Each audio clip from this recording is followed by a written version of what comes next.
Hello. Hello. ആ നിങ്ങൾ തിരക്കാണോ? പറഞ്ഞോളി. തിരക്കാണ്. ഞാനല്ലേ, ഞാൻ നിങ്ങളോട് ഭഗവത്ഗീതേനെ പറ്റിയിട്ട് സംസാരിച്ചിരുന്നു.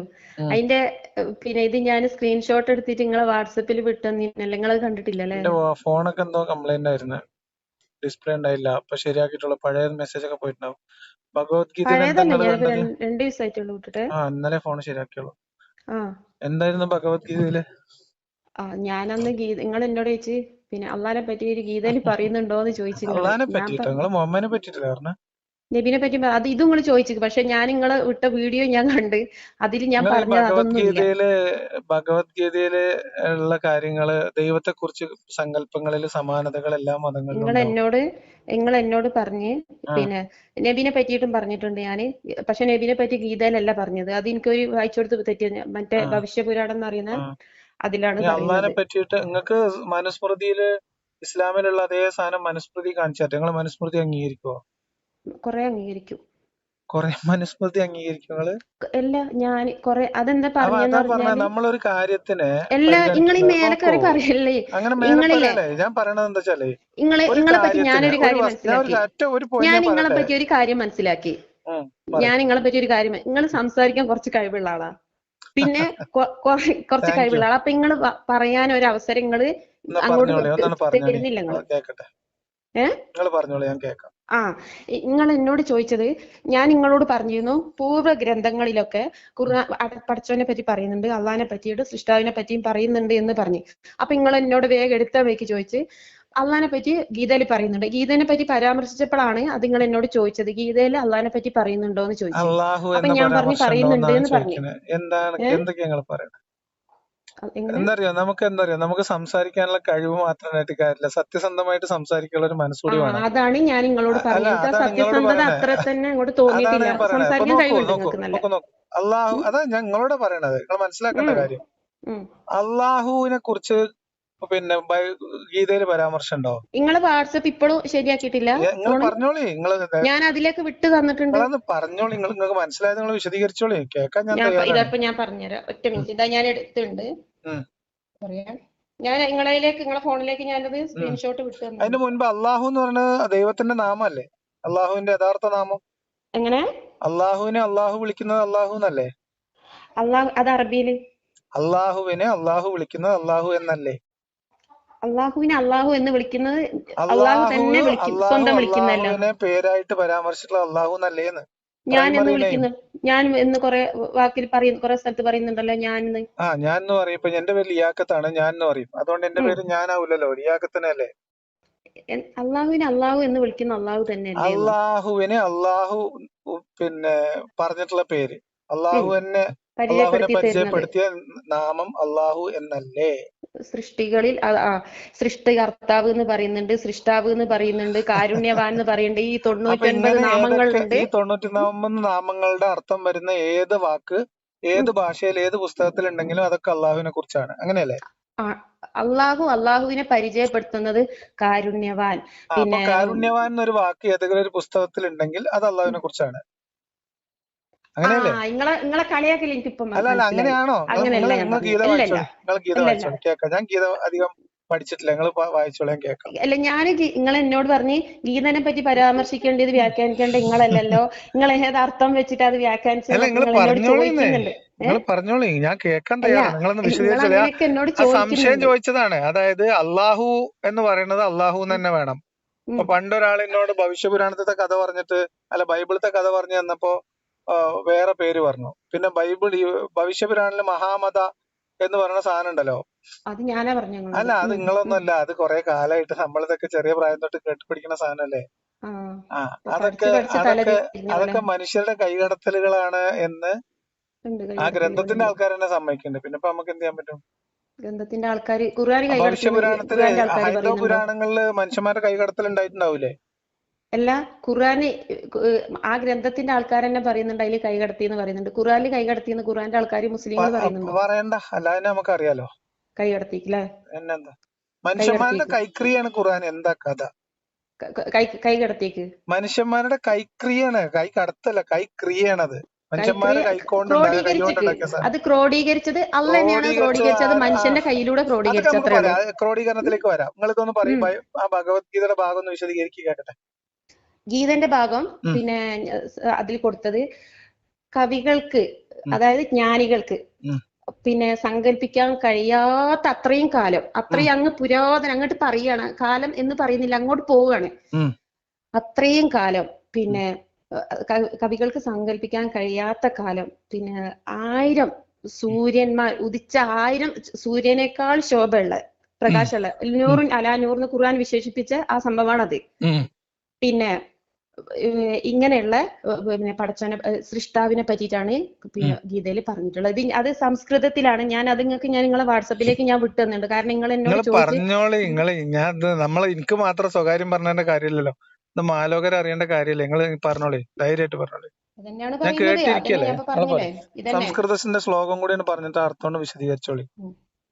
ഞാൻ പറഞ്ഞുതരാം, ഇപ്പൊ ഒറ്റ മിനിറ്റ്. കേട്ടിട്ട് 4 ആൾക്ക് ഹിദായത്ത് കിട്ടുകയാണെങ്കിലോ? ഞാൻ സംസ്കൃതം തന്നെ പറയണോ?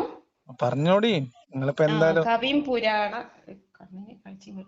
കവിം പുരാണ മനുഷ്യാസിത മനോരഥി സമനുസ്തത സർവസ്യധനോ ഇതിന്റെ പിന്നെ മലയാള തെർജുമടിയിൽ കൊടുത്തിട്ടുണ്ട്. ചലിക്കാത്ത ഭക്തിയോടെ ധ്യാനബലത്തോട് കൂടി ഇരിക്കുന്ന യാതൊരുവൻ മരണകാലത്തിൽ പ്രാണവായുവിനെ പുരികങ്ങളുടെ മധ്യത്തിൽ വേണ്ടും വണ്ണം നിർത്തിയിട്ട്, ഇങ്ങനെയൊക്കെയാണ് സംസ്കൃതത്തിന്റെ അർത്ഥം വരുന്നത്. സർവജ്ഞനും അനാദികാലമായിരിക്കുന്നവനും സകലത്തിനും നിയന്ത്രിതാവും അണുവിനേക്കാളും അതിസൂക്ഷ്മമായിരിക്കുന്നവനും പറഞ്ഞുതരാ ആകാശകാല അതിസൂക്ഷ്മമായിരിക്കുന്നതിനും സകല പ്രപഞ്ചത്തിനും രക്ഷകനും പോഷകനും ചിന്തിപ്പാൻ വയ്യാത്ത രൂപത്തോടു കൂടിയുള്ളവനും സൂര്യനെ പോലെ പ്രകാശമുള്ളവനും. വേറെ സ്ഥലത്ത് 1000 സൂര്യനേക്കാൾ എന്ന് കൊടുക്കുന്നുണ്ട് കേട്ടോ.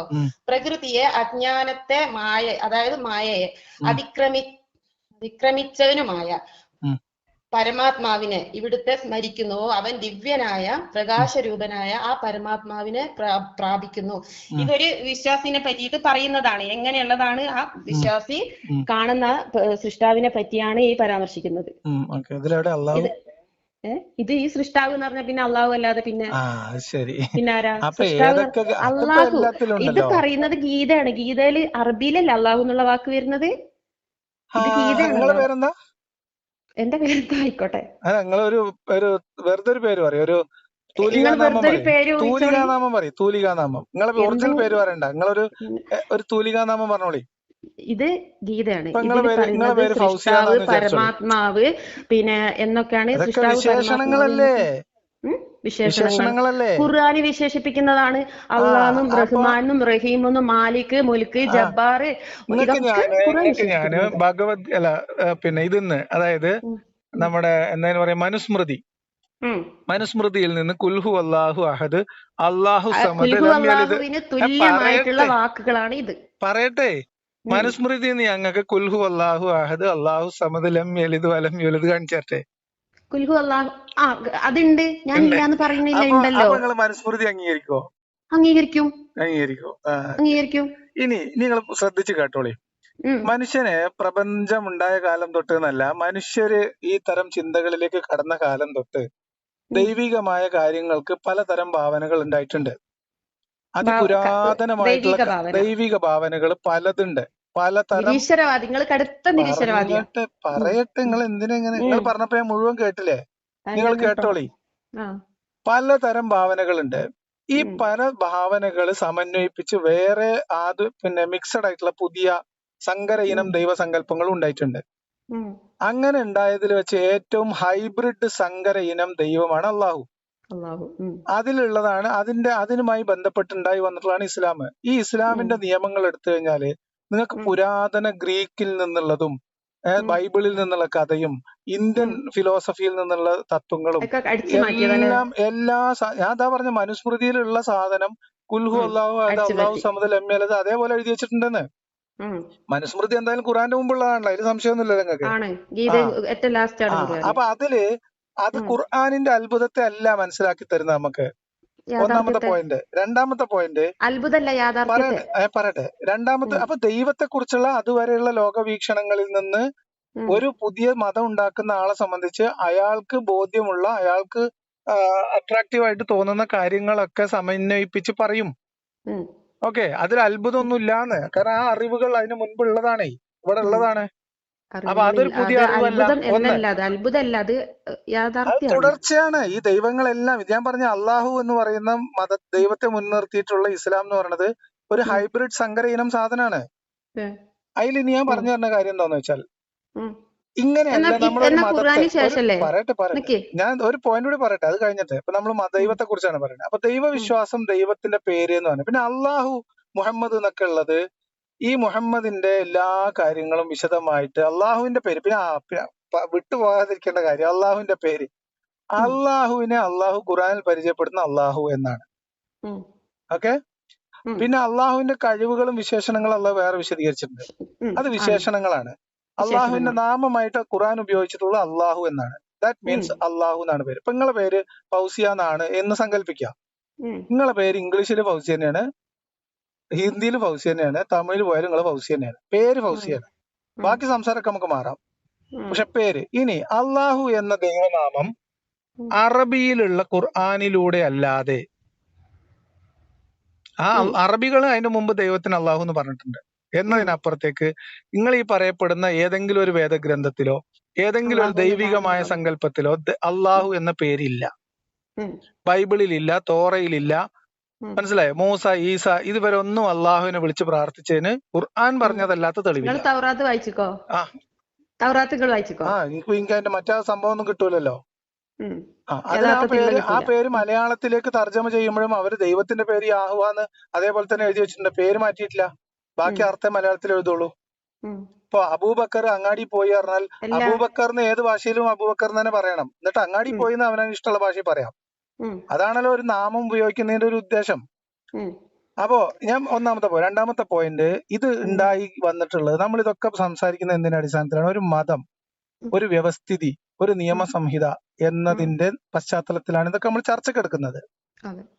ഇതിന്റെ ആകത്തുക എന്താണ്? ഇത് മനുഷ്യനോട് എങ്ങനെയാണ് സംവദിക്കുന്നത്? ഇത് മനുഷ്യന്റെ ജീവിതത്തിൽ എങ്ങനെയാണ് ഇടപെടുന്നത്? ഇത് മനുഷ്യരെ എങ്ങനെയാണ് കാണുന്നത്? ഇതൊക്കെ വെച്ചിട്ടാണ് നമ്മളൊരു മതത്തെ വിലയിരുത്തുക. ഇസ്ലാം എന്ന് പറയുന്ന മതത്തെയും പ്രവാചകനെയും വിലയിരുത്തുന്നത് ഇങ്ങനെയാണ്. അതായത് അവർ പഠിപ്പിച്ച ധർമ്മം, അവർ പഠിപ്പിച്ച സത്യം, അവർ ചെയ്ത കാര്യങ്ങൾ, അവർ കൽപ്പിച്ച കാര്യങ്ങൾ, വിരോധിച്ച കാര്യങ്ങൾ, അവരുടെ മാതൃക, ഇതെങ്ങനെയാണ് മനുഷ്യന്റെ ജീവിതത്തിനെ ബാധിക്കുന്നത്? അത് പോസിറ്റീവാണോ നെഗറ്റീവാണോ, ഇതിനേക്കാളും മികച്ചതുണ്ടോ? ഇങ്ങനെയാണ് നമ്മൾ പരിശോധിക്കുക. അങ്ങനെ പരിശോധിക്കുമ്പോൾ ഇസ്ലാം എന്ന് പറയുന്നത് ആ കാലഘട്ടത്തിലെ മൂല്യങ്ങൾ പോലും പൂർണ്ണമായിട്ട് ഉൾക്കൊള്ളാത്ത ഒരു മതമാണ്. ഞാൻ പറഞ്ഞുതരാം. ആ കാലഘട്ടത്തിൽ ഉണ്ടായിരുന്ന മൂല്യങ്ങൾ പോലും ആ അർത്ഥത്തിൽ ഉൾക്കൊള്ളാത്ത മതമാണ്. ഞാൻ ഒരൊറ്റ ഉദാഹരണം നിങ്ങൾക്ക് പറഞ്ഞുതരാം. ഞാൻ പറഞ്ഞുതരാം. ബദറിൽ വിജയിച്ചതിന് ശേഷം മുഹമ്മദ് പറഞ്ഞ കാര്യവും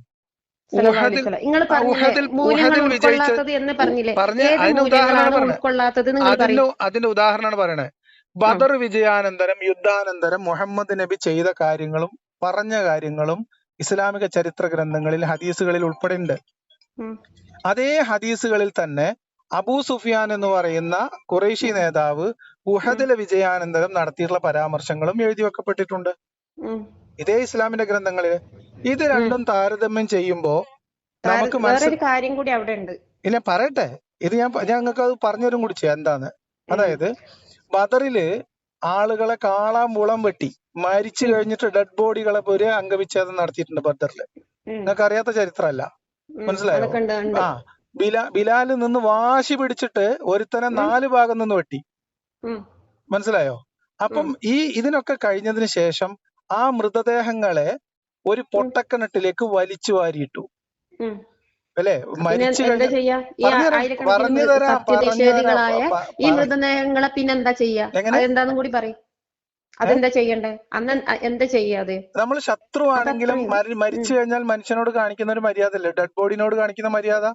അത് എന്ന് വെച്ചാൽ അല്ല അല്ല അങ്ങേയറ്റം മാനുഷികമായിട്ട് നമ്മൾ സാധാരണ മനുഷ്യരെ സംബന്ധിച്ച് ഇപ്പൊ ഇന്ത്യയും പാകിസ്ഥാനും ഒരു യുദ്ധം ഉണ്ടായി.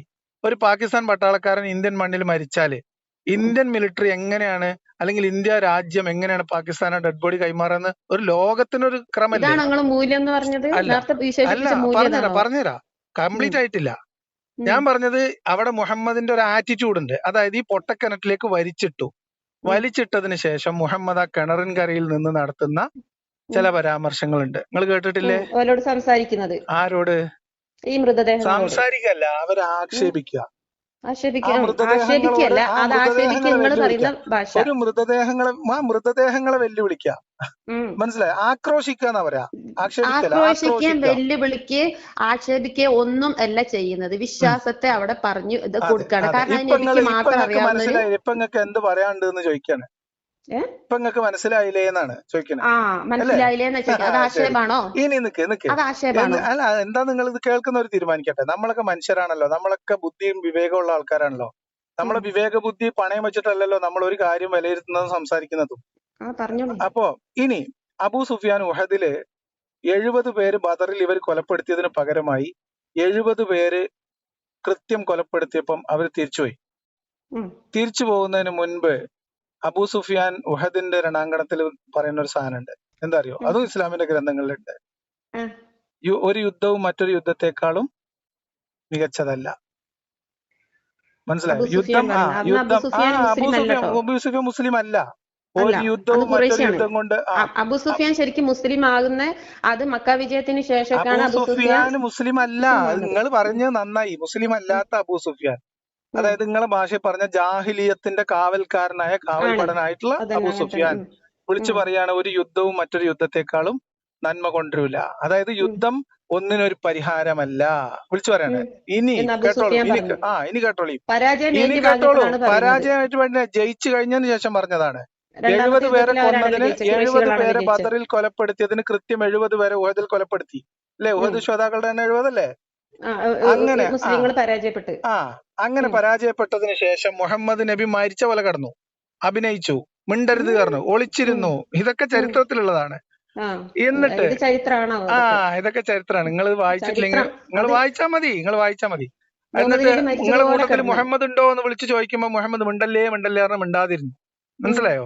അവസാനം ഉമറിന് ദേഷ്യം വന്നു. ഉമർ പിന്നെ അള്ളാഹു വലിയവനാകുന്നു എന്നൊക്കെ പറഞ്ഞ് എടുത്ത് ചാടിയത് വേറെ വിഷയം. ഞാൻ പറയുന്നത് ഇതിനു ശേഷം അബൂ സുഫിയാൻ അവിടെ നടത്തുന്ന പരാമർശത്തിന്റെ ആദ്യ ഭാഗമാണ് ഒരു യുദ്ധം മറ്റൊന്നിനേക്കാളും നന്മ കൊണ്ടിരുന്നതല്ല, നല്ലതല്ല, യുദ്ധം ഒന്നിന് ഒരു പരിഹാരമല്ല എന്നുള്ള അർത്ഥത്തില്. രണ്ടാമത്തെ ഇത് കേട്ടോളി. നിങ്ങളുടെ കൂട്ടത്തിൽ അംഗവിച്ഛേദം ചെയ്യപ്പെട്ടവരോ ശിരച്ഛേദം ചെയ്യപ്പെട്ടവരോ കണ്ടേക്കാം. ഞാൻ അത് ഉദ്ദേശിക്കുകയോ ഉത്തരവിടുകയോ ചെയ്തിട്ടില്ല. അബൂ സുഫിയാൻ, ഇനി ഈ നിങ്ങളെ കൂട്ടത്തില് ഈ യുദ്ധത്തിനിടയിൽ അംഗവിച്ഛേദം ചെയ്യപ്പെട്ടവരോ അംഗവിക്ഷേപ യുദ്ധത്തിനിടയിൽ കയ്യോ കാലോ മുറിഞ്ഞു പോയാലൊക്കെ ചിലപ്പോ ഉണ്ടാവാം.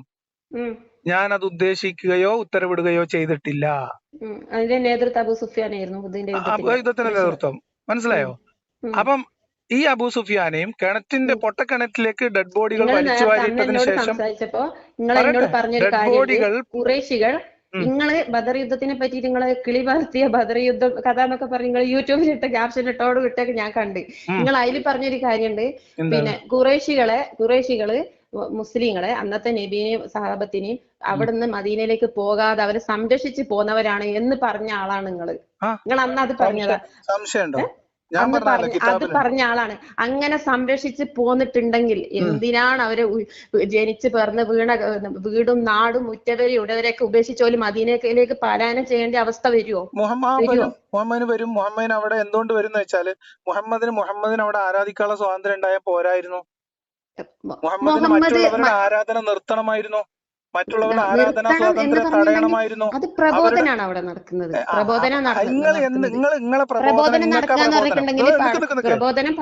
നോക്കൂ, നിങ്ങളുടെ പ്രബോധനം നിങ്ങൾക്കാണ് പ്രബോധനം. മനസ്സിലായോ? ഇപ്പം ഇന്ത്യ രാജ്യത്ത് അന്നത്തെ കാലം എന്ന് വെച്ചാൽ ഞാൻ ഈ കാര്യങ്ങൾ പറഞ്ഞുതരാം. മുഹമ്മദിന് അവിടെ മുസ്ലിമായി ജീവിക്കാൻ അനുവദിക്കാത്ത ഒരു സാഹചര്യം ഉണ്ടായിട്ടില്ല.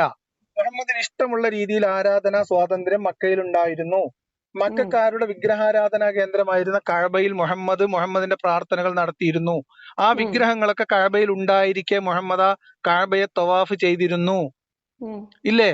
അവിടെ ഒറ്റപ്പെട്ട ഏതെങ്കിലും വ്യക്തികൾ അങ്ങോട്ടും ഇങ്ങോട്ടും ഒക്കെ ഒച്ചയും വിളി ഉണ്ടാക്കിയിട്ടുണ്ടാവാം, ഉന്തും തള്ളൊക്കെ ഉണ്ടായിട്ടുണ്ട്. വ്യക്തിപരമായ കാര്യം ഞാൻ പറഞ്ഞത്. ഖുറൈശ് ഇതൊക്കെ ചെയ്യുമ്പോ അബൂ താലിബ് എന്ന് പറയുന്ന ബഹുദൈവാരാധകനായ ഒരു മനുഷ്യന്റെ വീട്ടിൽ അദ്ദേഹത്തിന്റെ സംരക്ഷണയിലാണ് മുഹമ്മദ് ജീവിച്ചത്, അല്ലേ? അതേത് വിശ്വാസം ഉണ്ടെങ്കിലും ഇല്ലെങ്കിലും അബൂ താലിബ് നബിനെ സംരക്ഷിക്കുമായിരുന്നു. ഇനി നിങ്ങൾ മോനായതുകൊണ്ട് അബൂ താലിബിന്റെ മകനാണ്, അതുകൊണ്ടാണ് സംരക്ഷിച്ചത്. ഇതല്ലേ നിങ്ങൾക്ക് ഞാൻ കുറച്ചുകൂടി മുൻപ് നിങ്ങൾക്ക് അബൂ ഉബൈദത്തുൽ ജറാഹിന്റെ കഥ പറഞ്ഞത്. അലിയാര് തങ്ങളെ പുതപ്പിൽ വിരിപ്പിൽ കിടത്തി ഉറക്കിയിട്ട് നബി അവിടെ നിന്ന് രക്ഷപ്പെട്ടതാണ്. അലിയാര് തങ്ങൾ ഒരൊറ്റ കാരണം കൊണ്ട് മുഹമ്മദ് നബി മക്കയിൽ ജീവിക്കാതിരുന്നത് മുഹമ്മദിന്റെ ആരാധന അനുസരിച്ച് മുഹമ്മദിനെ ആളുകളോട് പ്രബോധനം, വാക്കാൽ കേവലമായിട്ടുള്ള പ്രബോധനത്തിനപ്പുറത്തേക്ക് ദൈവങ്ങളെ നിന്ദിക്കുകയും അവരുടെ ആരാധനകളെ കളിയാക്കുകയും പരിഹസിക്കുകയും അവരുടെ വിഗ്രഹങ്ങളെ വിളിയും തെളിയും ഇല്ലാത്ത ഊമയും മൂകരുമായിട്ടുള്ള ജന്തുക്കളാണ് എന്ന് വിശേഷിപ്പിക്കുകയും ചെയ്തു. മനസ്സിലായോ? എന്നിട്ടും മുഹമ്മദ് അവിടെ 13 കൊല്ലം ജീവിച്ചു എന്ന് പറഞ്ഞാൽ ചെറിയ കാര്യമാണ്? ഇന്നത്തെ കാലത്തെ മാനവിക ബോധവും ഇന്നത്തെ ജനാധിപത്യ ബോധവും ഒന്നും മനുഷ്യരിൽ ആർജിച്ചിട്ടില്ലാത്ത, നിങ്ങളെ ഭാഷയിൽ പറഞ്ഞാൽ ജാഹിലിയ കാലത്ത്, ജനാധിപത്യ ബോധവും ധാർമ്മികതയും ഒട്ടും ഇല്ലാത്ത ഒരു കാലത്താണ് നബി അവിടെ. ആണോ നിങ്ങൾ കമ്പയർ ചെയ്യും? അവരുടെ വിഗ്രഹാരാധകരെ, അവരുടെ വിഗ്രഹങ്ങളെ മുഴുവൻ ആക്ഷേപിച്ചും തെറി പറഞ്ഞിട്ടും 13 കൊല്ലം ജീവഭയമില്ലാതെ മുഹമ്മദ് അവിടെ ജീവിച്ചെങ്കിൽ അത് ജാഹിലിയ കാലാണോ? അത് ജീവിച്ചെങ്കിൽ അത് നബീന്റെ ജാഹിലിയ കാലാണ്. ഇസ്ലാമിനകത്ത് നിന്നുകൊണ്ട് ഇസ്ലാമിൽ പരിഷ്കരണം ആവശ്യമുണ്ട് എന്ന് പറഞ്ഞ ചേകനൂർ മൗലവിന്റെ ഡെഡ് ബോഡി പോലും കിട്ടിയിട്ടില്ല എന്ന് ആലോചിക്കണം. ജനാധിപത്യ രാജ്യത്ത് നിങ്ങൾ കമ്പയർ ചെയ്യും. 2024 നമ്മൾ ജീവിക്കുമ്പോ പോലും ഒരു മതസ്ഥനെ അവഹേളിച്ചുകൊണ്ട് ആക്ഷേപിച്ചുകൊണ്ട് മനുഷ്യന്മാർക്ക് ജീവിക്കാൻ പോയിട്ട് വിമർശിച്ചിട്ട് മര്യാദക്ക് ജീവിക്കാൻ പറ്റില്ല. ആ കാലത്താണ് നിങ്ങൾ ആലോചിക്കുന്നത്. അതൊക്കെ ഇവിടുത്തെ നിയമവും കാലൊക്കെ തെളിയിക്കേണ്ടതല്ലേ, അല്ലാതെ നിങ്ങൾ എന്തിന്റെ ബേസിലാണ് ജാഹിലിയ എന്ന് വിളിക്കുന്നത്? നിങ്ങളൊന്ന് പറഞ്ഞേക്കാം. നിങ്ങൾ എന്നോട് പറഞ്ഞല്ലോ ഇപ്പൊ, പിന്നെ മുഹമ്മദ് ഓരോ ദൈവങ്ങളെ ആക്ഷേപിച്ച് കളിയാക്കി, പിന്നെ അതിനെ അടിച്ചമർത്തി എന്നിട്ട് ജീവിച്ച് എന്നിട്ടും അവിടെ നബി ജീവിച്ച്, നബി സമാധാനത്തിൽ അവിടെ 13 കൊല്ലം ജീവിച്ചു എന്ന് പറഞ്ഞല്ലോ. പിന്നെ അവിടെ ഒരു മര്യാദക്ക് ആരാധിച്ചു പോരുന്ന വിഗ്രഹങ്ങൾക്ക് അധിക്ഷേപിച്ചും കളിയാക്കിയും അതിനെ തകർത്തിട്ടും എന്താണ് മുഹമ്മദ് നബി അവിടെ ചെയ്തത് എന്നാണ് നിങ്ങൾ ചോദിക്കുന്നത്. അവിടെ ഈ ജാഹിലിയ കാലം എന്ന് വെച്ചാല് എന്താണ്? അവിടെ പെൺകുട്ടികളെ ജീവനോടെ കുഴിച്ചു മൂടുന്ന കാലം. പെൺകുട്ടികളെ ജീവനോടെ കുഴിച്ചുമൂടിയ കാലം. വ്യഭിചാരം ഒരു ആഘോഷമായി നടക്കുന്ന കാലം. പറഞ്ഞൂലേ, പിറന്നു ജനിച്ച കുട്ടികളെ ദൈവപ്രീതിക്ക് കഴുത്തറുത്തിരുന്ന കാലം നമുക്ക് 2023 ഒരു ധാർമ്മികതയും ഇല്ലാത്ത പറഞ്ഞൂടെ? അതായത് ഇസ്ലാം മത വിശ്വാസത്തിന്റെ പേര് മുസ്ലിങ്ങൾ പാലക്കാട്ടത്തെ മുസ്ലിങ്ങൾ എന്ന് പറഞ്ഞാൽ ദൈവത്തിന്റെ വഹീന്റെ അടിസ്ഥാനത്തിൽ സ്വന്തം കുട്ടീനെ ബാത്റൂമിൽ വെച്ച് കഴുത്തറച്ച് കൊന്നിരുന്ന കാലം നമുക്ക് 2022 വിശേഷിപ്പിച്ചൂടെ? 21 അത് നബി പറഞ്ഞതാണോ? ഖുർആൻ പറഞ്ഞതാണോ? അല്ല, ഞാൻ ചോദിച്ചോളെ. അപ്പൊ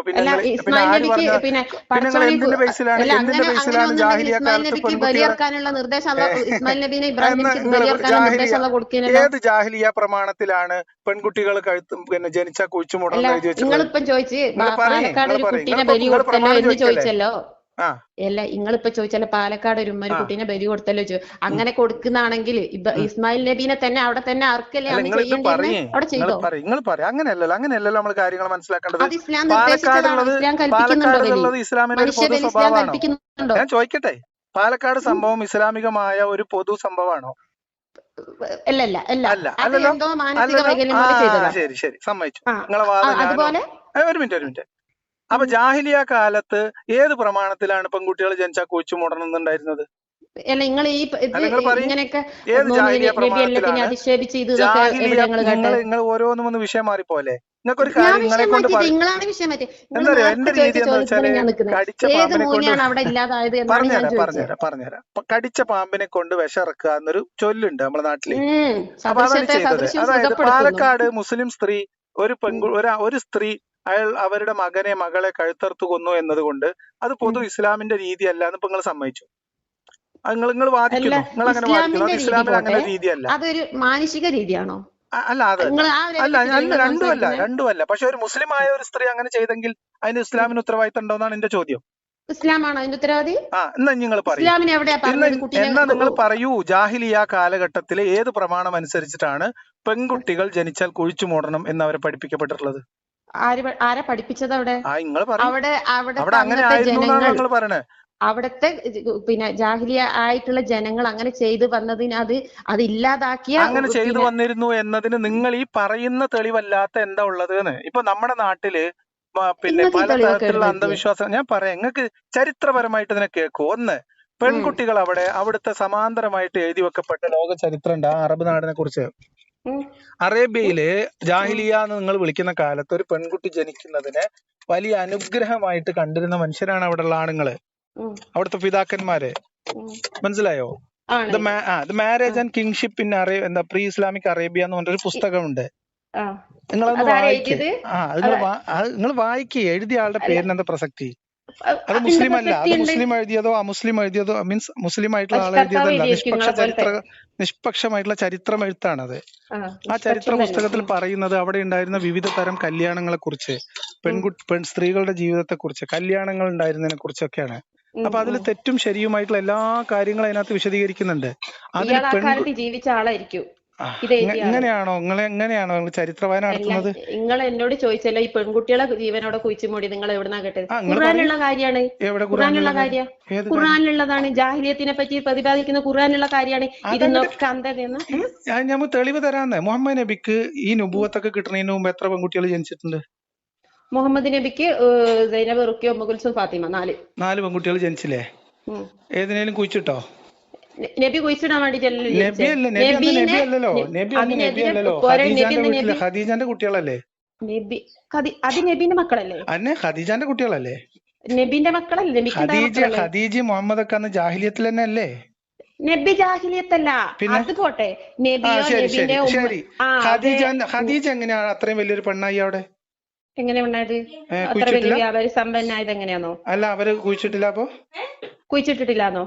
അവര് ജനിച്ചപ്പോ തന്നെ കുഴിച്ചിട്ടിട്ട് പിന്നെ മുളച്ചു വന്നതാ ഖദീജ? അല്ല, അപ്പൊ അന്നാട്ടിലുള്ള പെണ്ണുങ്ങൾ അന്നുണ്ടല്ലോ, അതുകൊണ്ടല്ലേ പിന്നെ മനുഷ്യൻ പറഞ്ഞുതരാം, തെളിവ് നിങ്ങൾക്ക് പറഞ്ഞുതരാം. ബഹുഭാര്യത്വം പറയുന്ന സമയത്ത്, ഇസ്ലാമിന്റെ ബഹുഭാര്യത്വത്തെ ന്യായീകരിക്കുന്ന സമയത്ത് പറയുന്ന ഒരു വാദമാണ് അന്നത്തെ കാലത്ത് തോന്നിയ പോലെ പെണ്ണിട്ടായിരുന്നു എന്ന്. അതായത് എണ്ണം ലിമിറ്റ് ഇല്ലാതെ 8ഉം 10ഉം 12 പറയട്ടെ 8ഉം 10ഉം 12ഉം പെണ്ണും കെട്ടിന്ന് നടന്നിരുന്ന ആൾക്കാരാണ് ആ ജാഹിലിയത്തിലുള്ള ആൾക്കാര്. അവര് അത്രയും പെണ്ണ് കെട്ടണമെങ്കിൽ ജനിച്ച പെൺകുട്ടികളൊക്കെ കുഴിച്ചിട്ട് ഈ പെണ്ണുങ്ങളെ പിന്നെ വേറെ എവിടെന്നെങ്കിലും ഇമ്പോർട്ട് ചെയ്യായിരുന്നോ? അല്ല, ഞാൻ പറയട്ടെ, അത് പിന്നെ എല്ലാവരെയും കുഴിച്ചു മൂടിയോ? എന്തിന്റെ അടിസ്ഥാനത്തിലാ? ഒരു സമ്പ്രദായം ഓല ഇടയിൽ ഉണ്ടായിരുന്നു. ഇവിടെ ഇന്ത്യയിൽ സതി എന്ന് പറയുന്ന ഒരു സമ്പ്രദായം. അങ്ങനെ കുഴിച്ചിട്ട ഒരു രക്ഷിതാവിന്റെ പേര് പറയോ? കുഴിച്ചിട്ട രക്ഷിതാവിന്റെ പേര് നിങ്ങൾ നിങ്ങളോട് വന്നില്ലേ? ഞാൻ പറയട്ടെ, ഇന്ത്യയിലെ സഹാബാക്കളാണ് ജാഹിലിയത്തിൽ അവരുടെ പെൺകുട്ടികളെ കുഴിച്ചിട്ട സഹാബാക്കൾ പറയും. ഇന്ത്യയില് സതി ഒരു പേര് എനിക്കറിയാം, നിങ്ങൾ പറയുമെന്ന് അറിയാൻ വേണ്ടിട്ടാ ഞാൻ പറഞ്ഞുതരാം. നിങ്ങൾ ചോദിക്കുന്നതിനൊക്കെ മറുപടി ഞാൻ പറഞ്ഞുതരാം ഇൻഷാ അല്ലാ. ഇന്ത്യയില് സതി എന്നൊരു സമ്പ്രദായം ഉണ്ടായിരുന്നു. എന്ന് വെച്ച് എല്ലാ മനുഷ്യന്മാരും ഈ സതിയിൽ പെടുത്തിയോ? ഈ സതി എന്ന് പറഞ്ഞ ഭർത്താവ് മരിച്ച ആ സമ്പ്രദായം ആചരിച്ചിരുന്നവരൊക്കെ ചാടിന്ന് വന്ന് അതിനെതിരെ പോരാടിയാൽ അതിന്റെ മുമ്പേ അതിന് ശേഷം ഒക്കെ ഉണ്ടല്ലോ. അതാ പറഞ്ഞ അതിന് മുമ്പ് ആ വിഭാഗം മനുഷ്യരില് അങ്ങനെ ചാടാൻ തയ്യാറാവാത്ത സ്ത്രീകളെ നാട്ടുകാർ കൂടി തീയിലേക്ക് എടുത്തിട്ട് കുന്തം കൊണ്ട് കുത്തിയിട്ട് അപ്പൊ വിധവകൾ ഉണ്ടാവൂല. വിധവകള് ആ രീതിയിൽ നിങ്ങൾ ഇങ്ങനത്തെ സംഭവം പറയേ. ഞാൻ പറയുന്നത് ഈ ഒരു വീട്ടില് 10 പെൺകുട്ടികൾ ജനിച്ചിട്ടുണ്ടെങ്കിൽ 9 എണ്ണത്തിനെയും കൊന്നു എന്ന് കുഴിച്ചു മൂടി എന്ന് വിചാരിച്ചു എന്ന് പറഞ്ഞാൽ അവിടെ പെൺകുട്ടികൾ ജനിക്കുന്നത് ഏറ്റവും മോശമായി കണ്ടിരുന്ന ഒരു കാലായിരുന്നു അത്. ഞാൻ പറയണ എങ്ങനെ അറിയോ? പെൺകുട്ടികൾ ജനിക്കുന്നത് ഏറ്റവും മോശമായിട്ട് കണ്ടിരുന്ന, പെൺകുട്ടി ജനിച്ചു വീണാൽ നെറ്റി ചുളിക്കുന്ന രക്ഷിതാക്കളുള്ള ഒരു കാലായിരുന്നു.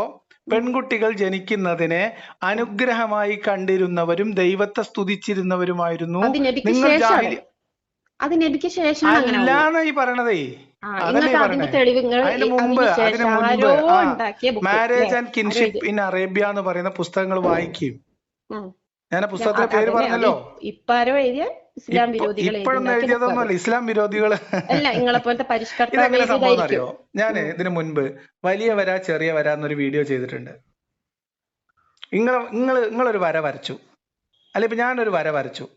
ആ വര ചെറിയ വരയാണ്. നിങ്ങൾ ജാഹിലിയത്തിനെ പറ്റിയിട്ടാണ് പറഞ്ഞത്. ജാഹിലിയത്ത് എന്ന് പറയുന്നതിൽ 2 ഉദാഹരണങ്ങളോട് ഞാൻ പറഞ്ഞു. ഒന്ന്, യുദ്ധ സമയത്ത് കാണിച്ചിരുന്ന മര്യാദകൾ മുഹമ്മദിന്റെയും അബൂ സുഫിയാന്റെ ഉദാഹരണം പറഞ്ഞു. രണ്ടാമത്, ഒരു മനുഷ്യന്റെ വിശ്വാസത്തോട് അവർ കാണിച്ചിരുന്ന സഹിഷ്ണുത പറഞ്ഞു. മുഹമ്മദ് അവരുടെ ദൈവത്തെ നിന്ദിച്ചിട്ടും അവിടെ അന്ന് ഇനി ഒറ്റ മിനിറ്റ് ഒന്ന് ശ്രദ്ധിച്ചു കേൾക്കി. അന്ന് അവിടെ നിലനിന്നിരുന്ന ഏതൊരു അധാർമികതയും, അതായത് എത്ര വൃത്തികേടും ഒരു ജീവിത ഭാഗമായിട്ട് കൊണ്ട് നടന്ന ആൾക്കാരായിരുന്നു ഖുറൈശികള്. ഒരു മനുഷ്യൻ, ഒരു ഇത്തിരി ബുദ്ധിയുള്ള ഒരു മനുഷ്യൻ ഒരു പെൺകുട്ടിയുടെ ജീവനോടെ കുഴിച്ചു മൂടുവോ? അപ്പൊ ആ പെൺകുട്ടികൾ ജനിക്കുന്നത് അത്രയും മോശമായിട്ട് കാണുന്ന എത്തിച്ചൊളിക്കുന്ന രക്ഷിതാക്കൾ. അതായത് ചരിത്രത്തിൽ അങ്ങനെ പല സംഭവങ്ങൾ നടന്നിട്ടുണ്ട്. മനസ്സിലായോ? അത് അവിടെ ഉണ്ടായിരുന്ന ഒരു പൊതുരീതിയായിരുന്നു.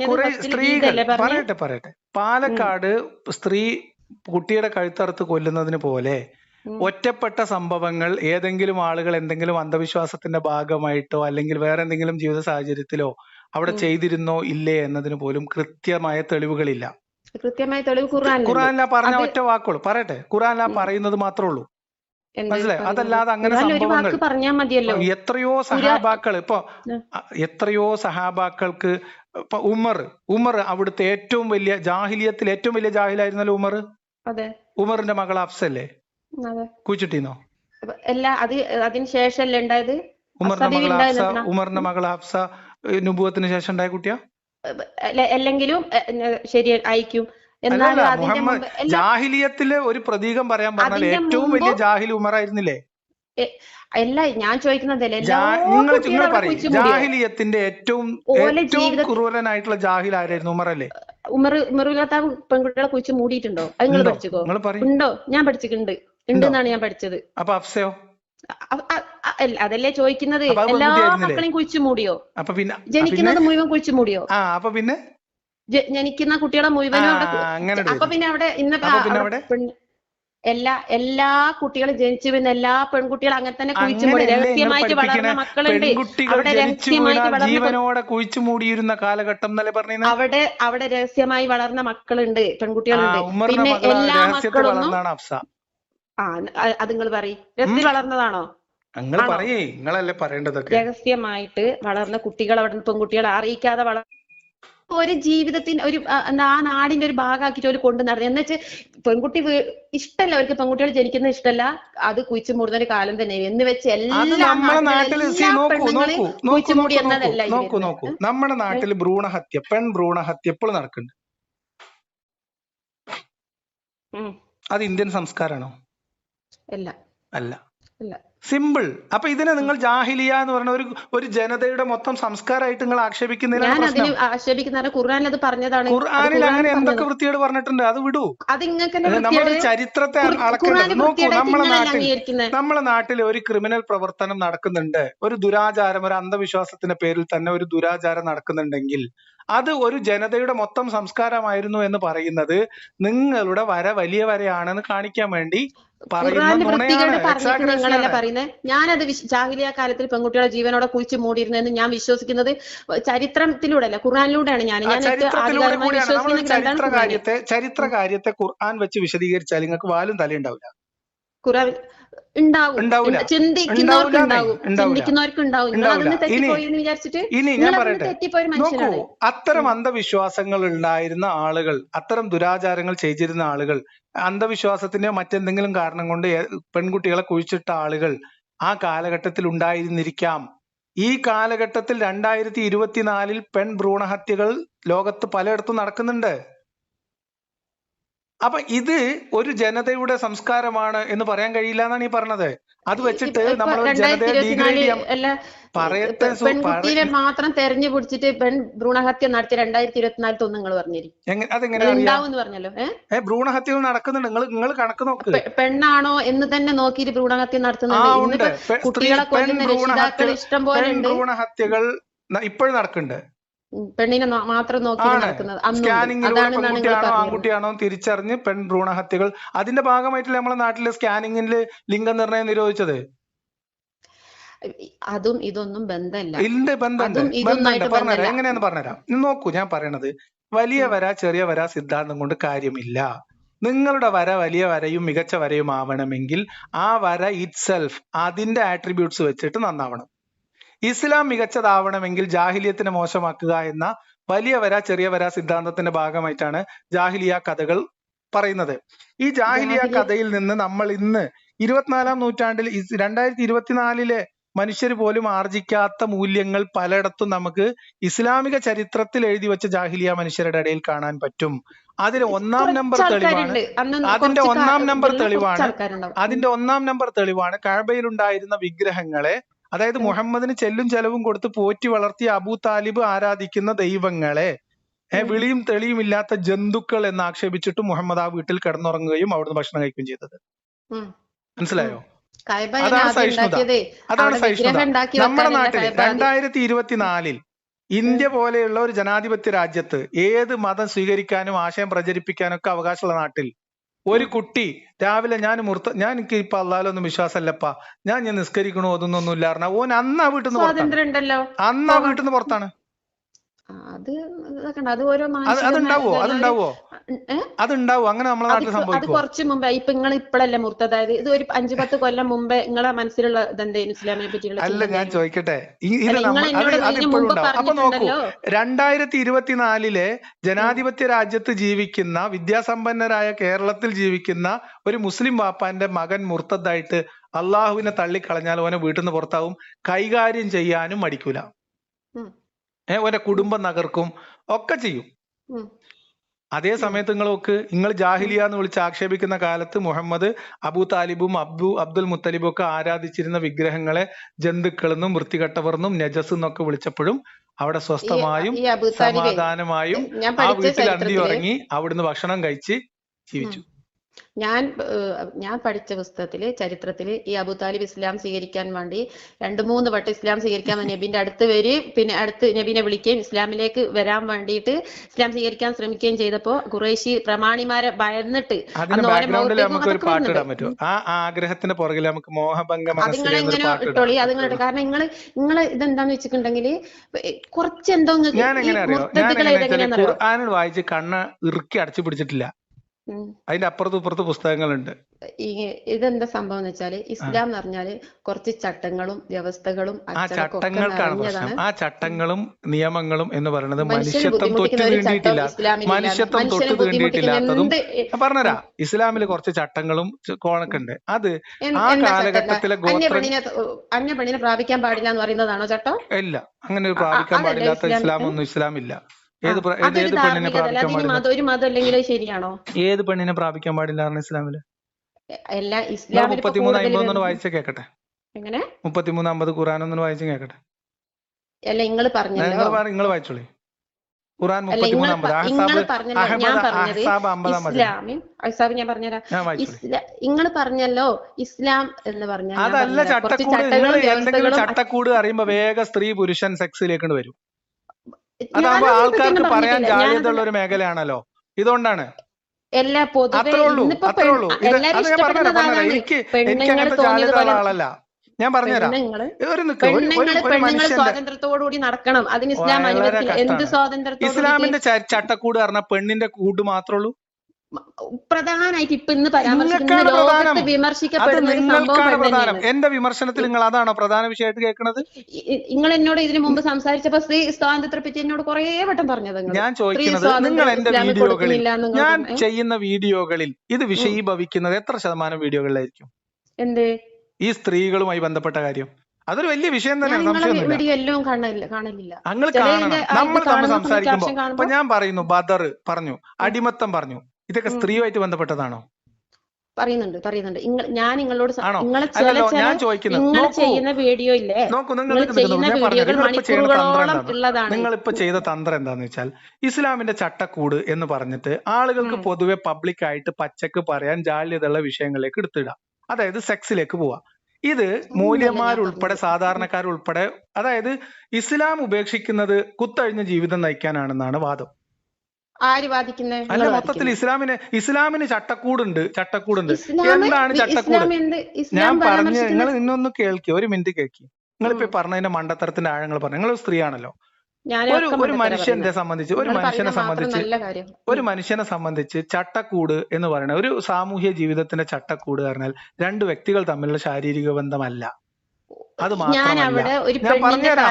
അതിനേക്കാളും മികച്ച ഉദാഹരണങ്ങൾ പറഞ്ഞുതരാനേ, അതിനേക്കാളും മികച്ച ഉദാഹരണങ്ങൾ നിങ്ങൾക്ക് ഞാൻ പറഞ്ഞുതരാം. അതല്ലേ പറയണേ. ഇത് ചെറിയ കേസല്ലേ.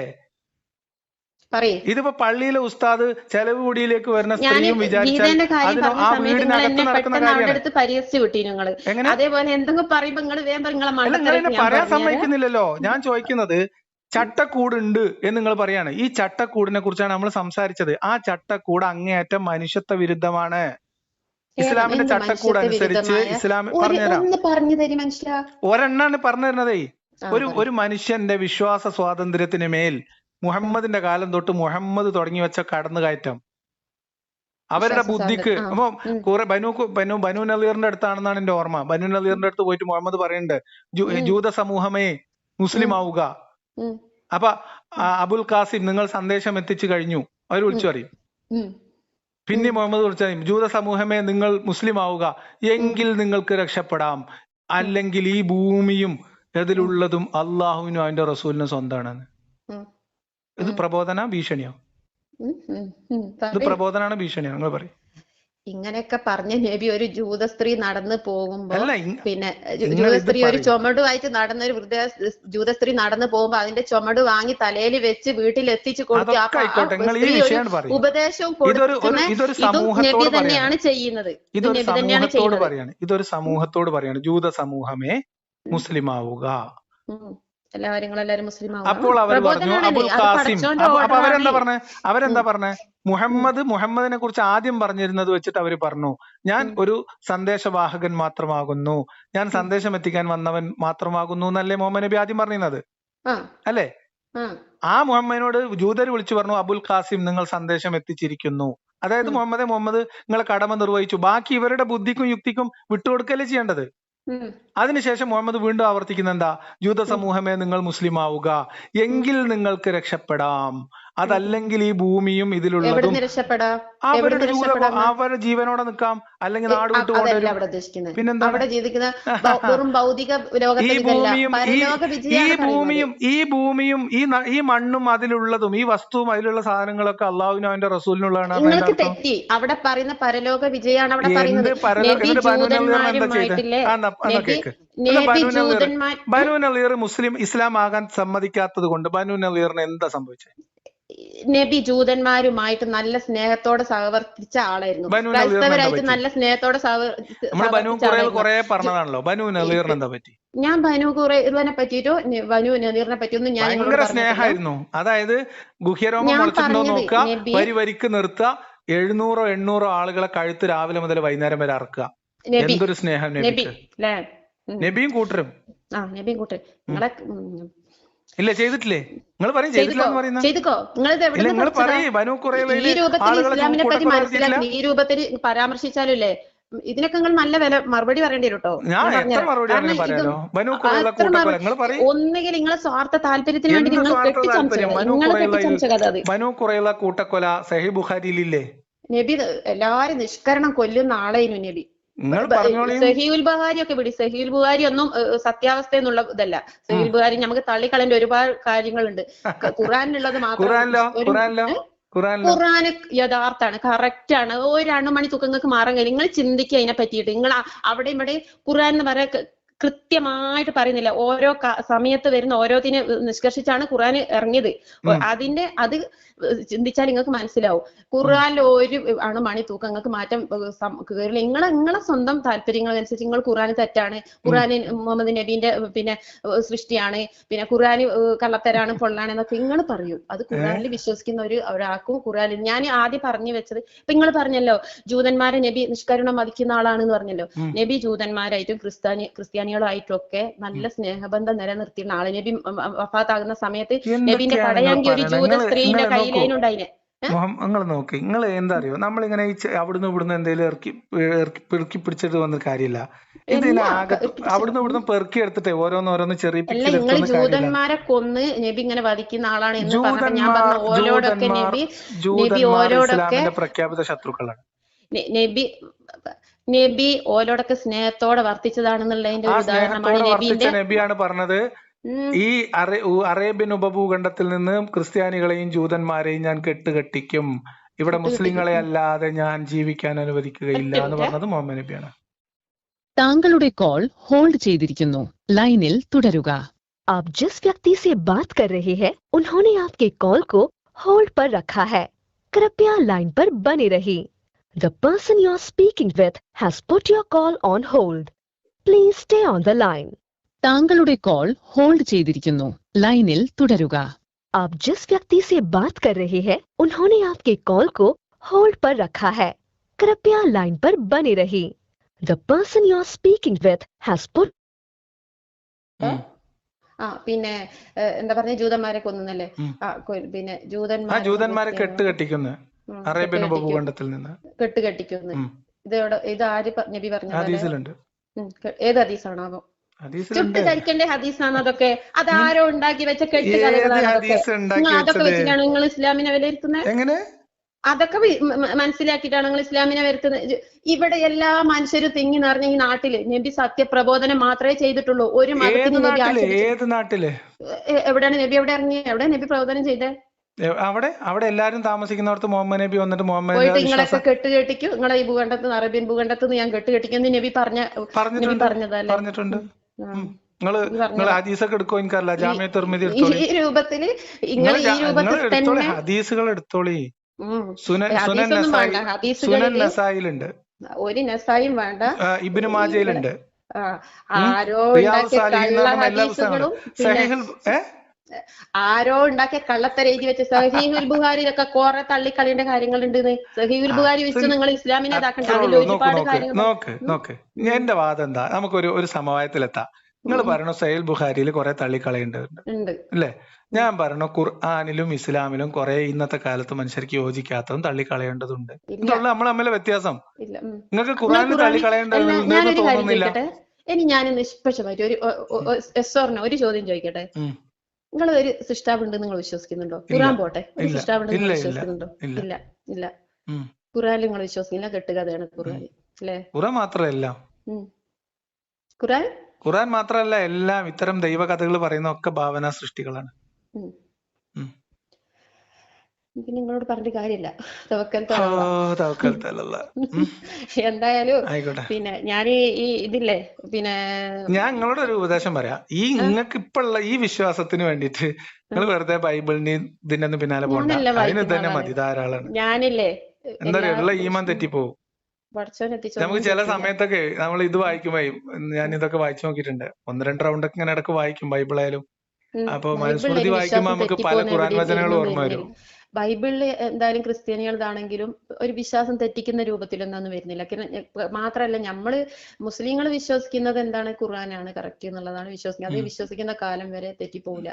പിന്നെ നിങ്ങൾ പറഞ്ഞല്ലോ, പിന്നെ നിങ്ങൾ എന്തായാലും സഹീഹുൽ ബുഖാരിന്ന് അത് മനസ്സിലായി. നിങ്ങൾ സഹീഹുൽ ബുഖാരിന്ന് തള്ളാൻ വേണ്ടി തീരുമാനിച്ചിരിക്കാൻ ഒരു ഹദീസ് പറഞ്ഞുതരാം. അത് വായിച്ചിട്ട് തള്ളിക്കളഞ്ഞാൽ ഞാൻ നിങ്ങൾക്ക് അങ്ങോട്ട് പറഞ്ഞുതരാം. അല്ല, ഒരു ഹദീസ് വായിച്ചിട്ട് നിങ്ങൾ തള്ളിക്കളഞ്ഞാളിന്ന്. സഹീഹുൽ ബുഖാരി 23:38 ഒന്ന് വായിച്ചിട്ടേ അണ്ടാണ് തള്ളിക്കളിയത്. അതിൽ ഉമർ എന്ത് ചെയ്തെന്നറിയോ? ഉമർ എക്സ്പെൽ ചെയ്തു ജൂതന്മാരെയും ക്രിസ്ത്യാനികളെയൊക്കെ മദീനയിൽ നിന്ന് കെട്ടുകെട്ടിച്ചു. കെട്ടുകെട്ടിച്ചു, അവിടുന്ന് എക്സ്പെൽ ചെയ്തു. എല്ലാവരും അവിടുന്ന് നാട് ഇടിയിപ്പിച്ചു, നാട് കടത്തി. അപ്പൊ ഇത് മുഹമ്മദ് നബീന്റെ ഒരു ഇതാണ്, പിന്നെ ആഗ്രഹം നിറവേറ്റിന്നാണ് കെട്ട് പണ്ട് പറഞ്ഞിക്കല്ലേ കെട്ട് കെട്ടിക്കണം. ഇതൊക്കെ നിങ്ങൾ ഈ രൂപത്തിൽ മനസ്സിലാക്കിയതുകൊണ്ടോ ഏതോ പിന്നെ കണ്ണു കാണാത്ത അന്ധന്മാർ എഴുതിയ ബുക്ക് വായിച്ചതുകൊണ്ടാണ് കണ്ണ് കാണാത്ത ഒരു അന്ധന്റെ പേര് കണ്ണടത്തല്ല കടുത്ത ഇസ്ലാം വിരോധികൾ ഇസ്ലാം വിരോധികളുടെ പേര് ഒന്ന് സഹീഹ് ബുഖാരിയാണ്, പിന്നെ മുസ്ലിം, അതില് നബി നേരിട്ട് പറഞ്ഞത് ഇങ്ങനെ. പിന്നെ കടുത്ത ഇസ്ലാം വിരോധികളിൽ ഒരാളാണ് ഉസ്മാൻ ക്രോഡീകരിച്ചുണ്ടാക്കിയ ഖുർആനാണല്ലോ ഇത്. ഉസ്മാൻ ക്രോഡീകരിച്ചിട്ട് തള്ളണ്ടാക്ക തള്ളി കൊള്ളണ്ടാക്ക കൊണ്ടുണ്ടാക്കിയ സാധനമാണത്. എന്ത് ഖുർആനോ? ഉസ്മാൻ റളിയല്ലാഹുവിന്റെ കാലത്താണ് ഖുർആൻ ക്രോഡീകരിച്ചത്. അത് ഒന്നും തള്ളിയിട്ടും കൊണ്ടിട്ടില്ല. ഖുർആൻ എന്താണോ അത് അങ്ങനെ തന്നെ എഴുതി വെച്ചത്. അത് അങ്ങനെ തന്നെയാണ് എഴുതി വെച്ചത്. ഖുർആൻ എന്താണോ അത് അങ്ങനെ തന്നെ ക്രോഡീകരിക്കുക. പിന്നെ ഉസ്മാൻ റളിയല്ലാഹുവിന്റെ കാലത്താണ് കുറച്ചും കൂടി സാങ്കേതികമായിട്ട് കുറച്ചുകൂടി അവിടെ വളർച്ച വന്നത്. അതുകൊണ്ട് ഖുർആൻ ആ സമയത്താണ് കറക്റ്റ് ആയിട്ട് ക്രോഡീകരിക്കാൻ കഴിഞ്ഞത്. അതിങ്ങനെ മാറ്റങ്ങൾ വന്നോണ്ടിരിക്കല്ലേ, ലോകത്ത് മാറ്റം വന്നോണ്ടിരിക്കുന്ന അടിസ്ഥാനത്തിലാണ് അത് ചെയ്തത്. ആദ്യമേ അതിന്റെ ഒരു കുറച്ചൊരു ക്രോഡീകരണം അവിടെ നടന്നിട്ടുണ്ട്. കറക്റ്റ് ആയിട്ട് ചെയ്യുന്നത് ഉസ്മാൻ റളിയല്ലാഹുവിന്റെ കാലത്താണ്. പിന്നെ ഈ നിങ്ങള് ചോദിക്കട്ടെ, ഇത് ഈ ക്രോഡീകരണത്തിനൊക്കെ എന്താ ആധികാരികതയുള്ളത്? എന്താ ആധികാരികത? അതിന്റെ പഠിച്ചോൻ തന്നെ നബി എന്തുകൊണ്ട് ക്രോഡീകരിച്ചില്ല എന്നാണ് നിങ്ങൾ ചോദിക്കുന്നത്? അല്ല, വഹി കിട്ടിയ ആളാരാണ്? നബി അത് ക്രോഡീകരിച്ചിട്ട് ഖുർആനാക്കാൻ പറഞ്ഞിട്ടുണ്ടായിരുന്നോ? നബി ഞാൻ എന്റെ ലോകത്ത് അത് തന്നെയാണ് പറയുന്നത്. ഞാൻ ലോകാവസാനം വരെയുള്ള ജനങ്ങൾ ഹജ്ജത്തുൽ വിദായിൽ വെച്ച് ലാസ്റ്റ് പ്രഭാഷണം നടത്തിയ സമയത്ത് നബി പറയുന്നുണ്ട്, നിങ്ങൾക്ക് നിങ്ങളുടെ ദീൻ ഞാൻ പൂർത്തിയാക്കി തന്നു. എന്താണ് ദീൻ? ഖുർആനാണ്. ഇന്ന് ഞാനിത് പൂർത്തിയാക്കി തന്നിരിക്കുന്നു. ഇത് ലോകാവസാനം വരെയുള്ള ജനങ്ങൾക്ക് വേണ്ടി ഞാൻ നിങ്ങളെ ഏൽപ്പിച്ചിരിക്കുന്നു. ഇത് നിങ്ങൾ ഇവിടെ സന്നിധരായിട്ടില്ലാത്ത ആളുകൾക്ക് നിങ്ങൾ എത്തിച്ചു കൊടുക്കുക എന്ന് നബി പറയുന്നുണ്ടോ? പറയുന്നുണ്ടോ? നിങ്ങളെ വായിച്ചപ്പോ ഖുർആൻ ഇന്ന് കാണുന്ന രീതിയിൽ മുസ്ഹഫ് രൂപത്തിൽ ക്രോഡീകരിക്കാൻ മുഹമ്മദ് നബി ആവശ്യപ്പെട്ട വിശ്വസ്തരായ ആൾക്കാരുണ്ടായിരുന്നു. സെയ്ദ് ബിൻ സാബിത്തിനെ ഖുർആൻ ക്രോഡീകരിക്കാൻ വേണ്ടി ഉമറിന്റെ ആവശ്യാർത്ഥം അബൂബക്കർ വിളിച്ചു വരുത്തുന്നുണ്ട് അല്ലേ? സെയ്ദ് ബിൻ സാബിത്ത് റളിയല്ലാഹു എഴുതിയ ആള്, അത്രയും വിശ്വസ്തനും സത്യസന്ധനും ആയ ആള്, ഖുർആൻ എഴുതിയ ആള്. നബിന്റെ കാലത്തിന് ശേഷമാണ് അത്. എന്താന്ന് വെച്ചാൽ അപ്പോഴേക്കും നബിന്റെ കാലം കഴിഞ്ഞൊക്കെ അവിടെ ധ്രുവീകരണം വരുന്നുണ്ട് അറബിയില്. അത് അതൊക്കെ ഞാൻ അംഗീകരിക്കുന്ന കാര്യമാണ്. കാരണം അധികാരത്തിന് വേണ്ടിയിട്ടും പിന്നെ വിശ്വാസത്തിന്റെ പേരിലൊക്കെ സംഘടനകളായിട്ട് പിരിയുന്നുണ്ട് അവിടെ. ആ സമയത്താണ് ഈ ഖുർആന്റെ ഇത് ക്രോഡീകരിക്കണം നിർബന്ധ ഇതായിട്ട് വരുന്നത്. അപ്പൊ നിങ്ങൾ ചോദിക്കുന്നത് ആദ്യം തന്നെ അന്നത്തെ അവിടുത്തെ ഖലീഫമാര് ഒരു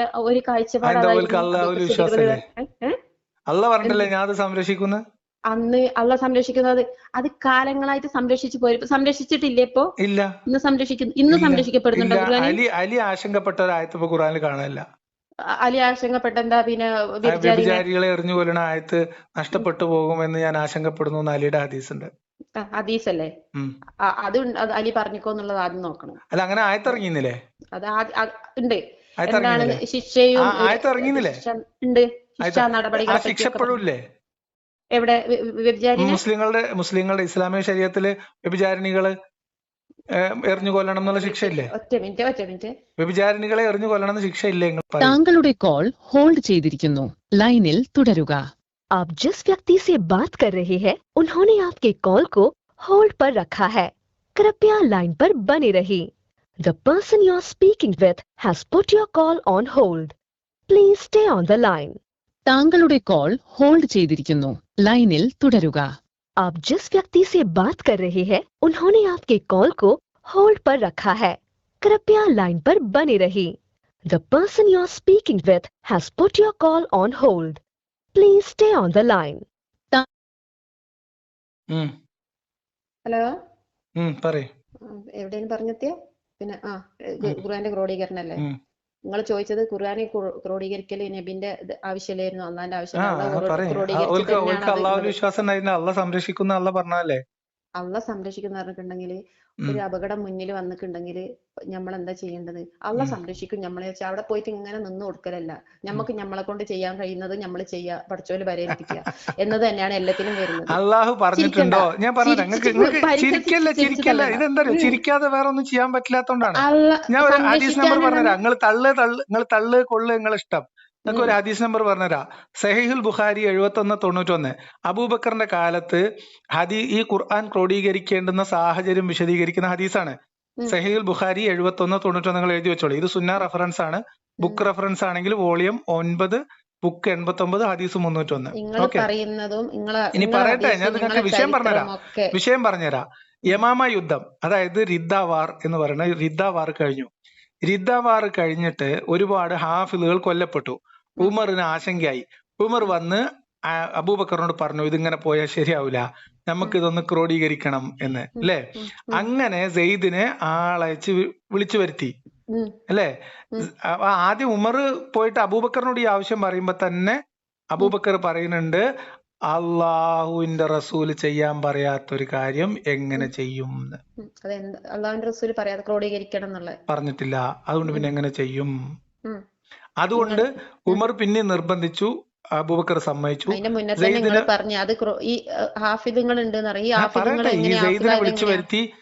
സെയ്ദിനെ വിളിച്ചു വരുത്തി.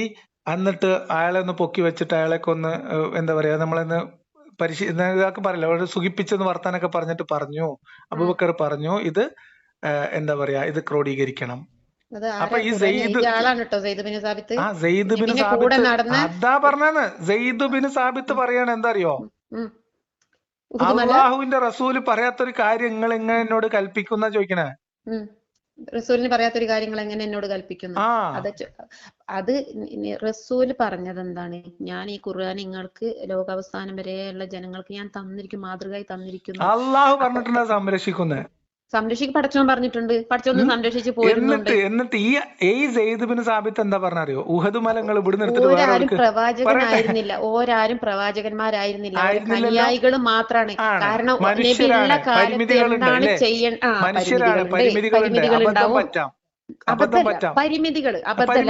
മനുഷ്യന് അബദ്ധം പറ്റാം, സ്വാഭാവികമാണ്.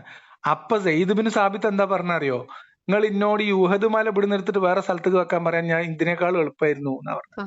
ഖുർആൻ ക്രോഡീകരിക്കാൻ പറഞ്ഞപ്പോ അത് ഞാൻ കേട്ടിട്ടുണ്ട്. പക്ഷെ അതിന് വേറൊരു കാര്യമുണ്ട്. ഖുർആൻ എന്ന് പറഞ്ഞാൽ എന്താ? അപ്പൊ ഞാൻ പറയട്ടെ, എന്നിട്ട് ഈ സെയ്ദ് ബിൻ സാബിത്തിന്റെ നേതൃത്വത്തിൽ ഞാൻ പറയട്ടെ, ഒരു വലിയ ചുമടാണ്, ഒരു മനുഷ്യന്റെ ജീവിത ചുമടാണ്. അത് ഒരു ഒട്ടകത്തിന്റെ കുതിരന്റെ പുറത്തേക്ക് നടക്കാൻ പറ്റുന്ന ചുമടല്ല. അത്രയും ഇതാണ് ഖുർആന്റെ വില. അതൊന്ന് ക്രോഡീകരിക്കാൻ പറഞ്ഞാൽ അത് വലിയ പനയാണ്. അങ്ങനെ ഞാൻ പറയട്ടെ, അങ്ങനെ സെയ്ദ് ബിൻ സാബിത്ത് ഉമറിന്റെയും അബൂബക്കറിന്റെയും നിർബന്ധ പ്രകാരം ആ ചുമതല ഏറ്റെടുക്കുകയും അത് ക്രോഡീകരിക്കുകയും ചെയ്തു. ജീവിതാവസാനം വരെയുള്ള ലോകം മനുഷ്യർക്ക് അതിലൊരു വ്യത്യാസം വരാൻ പാടില്ല. എന്നിട്ട് ഈ ഖുർആൻ ആരെടുത്താ സൂക്ഷിക്കാൻ കൊടുത്തത്? ഹഫ്സ ബീവിന്റെ അടുത്ത്. ഈ ഖുർആൻ ക്രോഡീകരണത്തിൽ അലി ഭാഗമാണോ? അല്ല. മുഹമ്മദ് നബിന്റെ കൂടെ കാലാകാലം എല്ലാ കാലത്തും ഉണ്ടായിരുന്നതും ഏറ്റവും കൂടുതൽ കാര്യങ്ങൾ അടുത്തു നിന്ന് കണ്ടും പഠിച്ചുള്ള ആളാരാണ്? അബൂബക്കർ സിദ്ദീഖ്. അലി. തെറ്റിച്ച് പറയല്ലേ. ഇനി നിങ്ങൾക്ക് വളരെ ചിന്തനീയമായ ഒരു പോയിന്റിലേക്ക് കൊണ്ടുവന്ന് നമുക്ക് നിർത്താം. ഉമർ നിർദ്ദേശിക്കുന്നതനുസരിച്ച് പറയാം. സന്തത സഹചാരിയല്ല, ഒരു വീട്ടിൽ ജീവിച്ച ആള് അത് ഇതുവരെ ഇത് പോയപ്പോ കഴിഞ്ഞ് അത്രയും ഇത് കഴിഞ്ഞപ്പോ ഹിജറ പോയതോടുകൂടി നബീന്റെ സന്തത സഹചാരി, നബീന്റെ ഉറ്റമിത്രം, നബിന്റെ വലത് കൈ, നബിന്റെ ഇത് എന്താ പറയാ, അത്രയും അടുത്ത് നിൽക്കുന്ന ആളാണ് അബൂബക്കർ സിദ്ദീഖ്. അബൂബക്കറിന്റെ ഫളായില് മക്കയിലാണ്. അതൊക്കെ വേറെ കഥയാണ്, നമുക്ക് വേറെ പറയാം. ഞാൻ ചോദിക്കുന്നത്, നിങ്ങൾ ഈ ഒരു സംഭവം നിങ്ങൾ ലോജിക്കിലേക്ക് ഒന്ന് ഓർത്ത് വെച്ചോളി. ഉമറിന്റെ ആവശ്യപ്രകാരം മുഹമ്മദ് നബി കൽപ്പിക്കാത്ത ഒരു കാര്യം അബൂബക്കറും സെയ്ദ് ബിൻ സാബിത്തും പിന്നെ ആദ്യഘട്ടത്തിൽ താല്പര്യം പ്രകടിപ്പിക്കാത്ത, വിസമ്മതിച്ച ഒരു കാര്യം, ഇതൊന്ന് പൂർത്തീകരിക്കട്ടെ. ഖുർആൻ ക്രോഡീകരണം ഉമർ അബൂബക്കറിന്റെ കാലത്ത് പൂർത്തീകരിക്കുകയും അല്ലെങ്കിൽ അബൂബക്കറിന്റെ കാലത്ത് പൂർത്തീകരിച്ച് ഉമറിന്റെ മകൾ ഹഫ്സയുടെ കയ്യിൽ ഭദ്രമായി ഏൽപ്പിക്കുകയും ചെയ്തു. ഇത് ഈ ഹദീസിൽ വിശദമായി പറയുന്നുണ്ട്. ആലോചിച്ചോളിട്ടോ.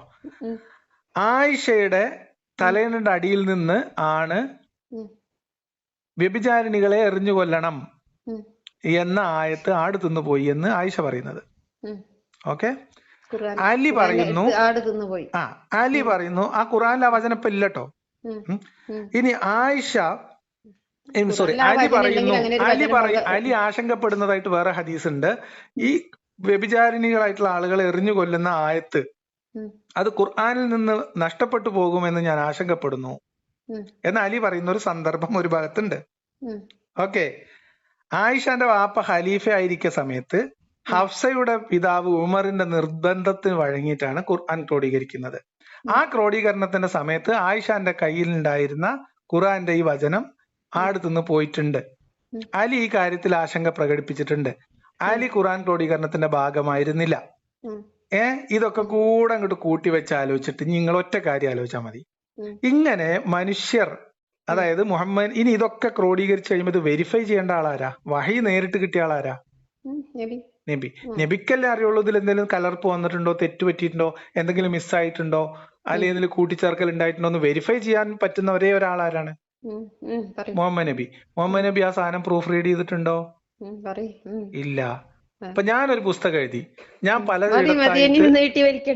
പലയിടത്തായിട്ട് പലരിടത്തായിട്ട് എഴുതി ഏൽപ്പിച്ച കുറെ ഏജുകൾ വേറെ 2 കൂട്ടർ ആൾക്കാർ ചേർന്നിട്ട് ക്രോഡീകരിച്ച് പുസ്തകമാക്കാൻ തീരുമാനിച്ച സ്ഥിതിക്ക് അത് സമ്പൂർണ്ണമാണോ അല്ലേ എന്ന് വെരിഫൈ ചെയ്യേണ്ട ആള് ഞാനല്ലേ? ഞാൻ എഴുതിയത് ഇതിലുണ്ടോ ഇല്ലേ എന്ന് ഇനി കുറച്ചൊരു 2 മിനിറ്റ് ഒന്ന് ഉണ്ടാതിരിക്കട്ടോ. ഖുർആന് അവതരിപ്പിച്ച് കൊടുത്ത ആള് തന്നെ അത് ക്രോഡീകരിച്ചിട്ട് തന്നെയാണ് അവതരിപ്പിച്ചത്. പടച്ചോൻ അതെവിടെയും നഷ്ടപ്പെടുത്തിയിട്ടില്ല. ചിരിക്കൊന്നും വേണ്ട, ചിരിച്ച് തള്ളണ്ട. പടച്ചോൻ അതെവിടെയും അത് ഒഴിവാക്കിയിട്ടില്ല. അത് ക്രോഡീകരിച്ച് അതിന്റെ കൃത്യനിഷ്ഠയോട് തന്നെയാണ് പടച്ചോൻ അത് അവതരിപ്പിച്ചത്. അത് നബീന്റെ അവസാനത്തിൽ നബി പറയുന്നുണ്ട്. സമയത്ത് നബി പറയുന്ന നബീന്റെ വഫാത്തിന്റെ സമയത്ത് ഖുർആൻ ഞാനിത് നിങ്ങൾക്ക് ഇത് ലോകം ആകെ ഉള്ള ലോകാവസാനം വരെയുള്ള മനുഷ്യർക്ക് തന്നതാണ്. ഇത് സത്യസന്ധമായി ലോകാവസാനം വരെ നിലനിൽക്കുന്നു ഖുർആനിൽ പടച്ചോൻ പറയുന്നത്. അതന്നെയല്ലേ പടച്ചോനല്ലേ ക്രോഡീകരിച്ചത്. ഇതിലൊരു മാറ്റ തിരുത്തല് വരാതെ പോരാഞ്ഞിട്ടാണോ അപ്പൊ അബൂബക്കറും ഉമറും കൂടി ക്രോഡീകരിച്ചത്? അപ്പോൾ പുസ്തക രൂപത്തിൽ ഒരു ബുക്കിന്റെ രൂപത്തിൽ. അപ്പൊ അതാണ് ഞാൻ നിങ്ങളോട് തുടക്കത്തിൽ പറഞ്ഞത്. ഖുർആൻ എന്ന് പറയുന്നത് മനുഷ്യന്റെ കൈക്രിയാണ്. ഉമറിന്റെയും അബൂബക്കറിന്റെയും കാലത്ത് നടന്ന ഒരു കൈക്രിയ ഉസ്മാന് അതൊന്നുകൂടി പോരിശയാക്കി ഉസ്മാന് ആവശ്യമുള്ളതൊക്കെ നിലനിർത്തുകയും അല്ലാത്ത ഒഴിവാക്കുകയും ചെയ്തിട്ടുണ്ടാവാം. ആർക്കറിയാം? അള്ളാഹു ആയാലും നമുക്ക് അതിൽ പറയാൻ പറ്റും.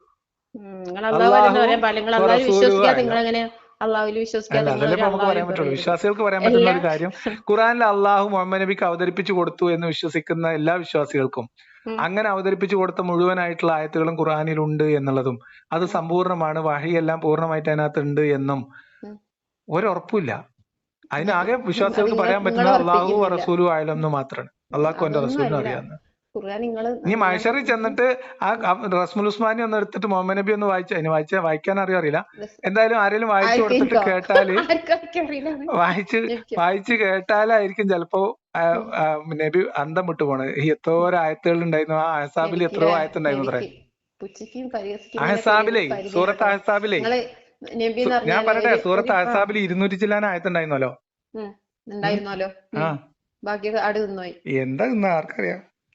ഉള്ള ആയത്തോണ്ട് തന്നെ സൂറത്ത് അഹ്സാബിലെ ഒറ്റ ആയത്തോണ്ട് തന്നെ ഇപ്പൊ ഇന്നത്തെ കാലത്ത് വിശ്വാസികൾക്ക് മുഹമ്മദ് നബിനെ പ്രതിരോധിക്കാൻ ബുദ്ധിമുട്ടാണ്. പിന്നെ നിങ്ങൾ ആദ്യം എന്നോട് പറഞ്ഞു നിങ്ങൾ നിരീശ്വരവാദിയാണ്, തള്ളിക്കളയുന്നതാണെന്ന്. പിന്നെ നിങ്ങൾ അതിൽ തള്ളിക്കൊണ്ടേ ഇരിക്കും എല്ലാത്തിനും. നിങ്ങൾ അതിൽ എവിടെയാണ് എന്താ ഉള്ളത് എന്നിങ്ങനെ അന്വേഷിച്ചില്ലെങ്കിൽ അത് ഞാൻ തള്ളുന്നത് എന്തിനെന്ന് പറഞ്ഞുതരാം. ഞാൻ തള്ളുന്നത് മനുഷ്യത്വ വിരുദ്ധമായ കാര്യങ്ങളെ തള്ളും. ഞാൻ പറയാം, മനുഷ്യത്വ വിരുദ്ധമായ കാര്യങ്ങളെ തള്ളും, തെളിവില്ലാത്ത അന്ധവിശ്വാസങ്ങളെ തള്ളും.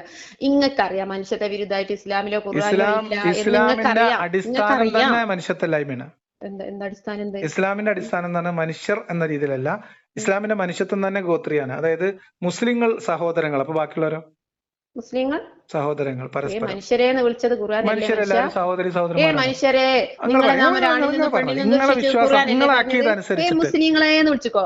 ഞാൻ ചോദിക്കുന്നത് മുസ്ലിമീങ്ങൾ പരസ്പരം സഹോദരങ്ങളാണ് എന്നുണ്ടോ? മുസ്ലിങ്ങൾ ഉണ്ട്. മനുഷ്യർ പരസ്പരം സഹോദരന്മാരാണോ? മനുഷ്യരെ എന്ന് സ്നേഹത്തോട് കൂടി വിളിച്ചത് ഖുർആനല്ലേ? മുസ്ലിങ്ങൾ സഹോദരങ്ങളാണ് പറയാം. മുസ്ലിങ്ങളാണ് പഠിച്ചോ പറഞ്ഞ മാതിരി നടക്കുന്നത് മുസ്ലിങ്ങളാണ്. മറ്റേ ബഹുദൈവ വിശ്വാസികളായ ഒരു മുസ്ലിങ്ങളാണ്, മുസ്ലിങ്ങളല്ലല്ലോ. മാനവിക സാഹോദര്യം എന്നൊരു സാധനം ഇസ്ലാമിലുണ്ടോ? ഇസ്ലാം എന്ന് പറയുന്ന വാക്കിന്റെ അർത്ഥം എന്താ? മുസ്ലിം എന്ന് പറയുന്ന വാക്കിന്റെ അർത്ഥം എന്താ? ഞാൻ നിങ്ങളെ സംശയത്തിൽ ഇസ്ലാം മാനവികമാണോ അല്ലേ? ഒറ്റ പരീക്ഷണം.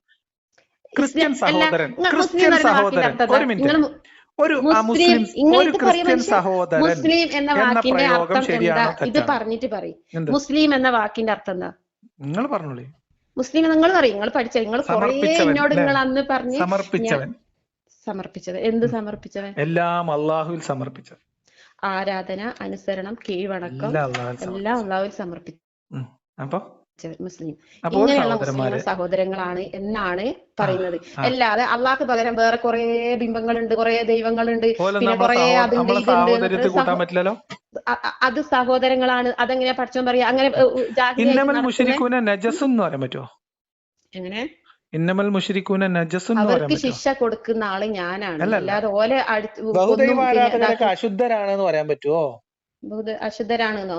അത് ഓരോരുത്തരും മനസ്സിലാക്കുന്നത് പോലെ നജസാണെന്ന് പറയാൻ പറ്റുമോ എന്നൊരു മനുഷ്യനെ കുറിച്ച്? ഇല്ല, അതൊന്നും പറയാൻ പറ്റില്ല.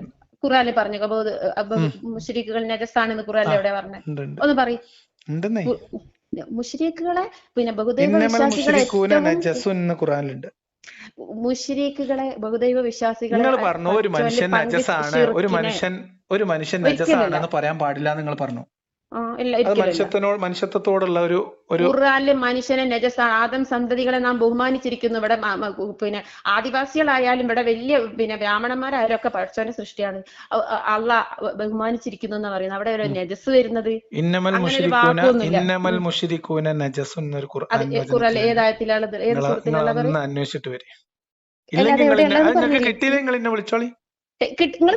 നിങ്ങൾ പറയേ ഖുർആനിലെ ഖുർആൻ വ്യാഖ്യാനിക്കുന്നോടത്തോ അല്ലെങ്കിൽ വായിച്ചോടത്തോ മുശ്രിക്കുകൾ നജസാണെന്നാണോ? അങ്ങനെയാണ് നിങ്ങൾ പറയുന്നത്? മുശ്രിക്കുകൾ നജസ് തന്നെയാണ്. മുശ്രിക്കുകൾ ബഹുദൈവ വിശ്വാസികൾ, സത്യത്തെ നിഷേധിക്കുന്നവർ നജസ് തന്നെയല്ലേ ഓല്? അല്ലേ? ബഹുദൈവ വിശ്വാസികളായ ആൾക്കാർ, സത്യത്തെ നിഷേധിക്കുന്നവര്, പിന്നെ ഓല എന്താണ്? ഓല പിന്നെന്താ പറയുക? ഒരു മനുഷ്യനെ നജസ് എന്ന് പറയാൻ പാടില്ല. അതല്ല പറയുന്നത്. ഇത്തരം സത്യത്തെ നിഷേധിക്കുന്ന ആൾക്കാര് എല്ലാ മനുഷ്യരെയും എന്നാണ് മനുഷ്യരെന്ന് വിളിച്ചിട്ടല്ല പറയണത്, വിശ്വാസികളെ വിശ്വാസികളെ എന്ന് വേറെ പറയുന്നുണ്ട്. ഈ നജസ് എന്ന് പറയുന്നത് ആദ്യം പഠിച്ചോൻ വിളിക്കുന്നത് നജസുകളെ എന്നൊന്നല്ല.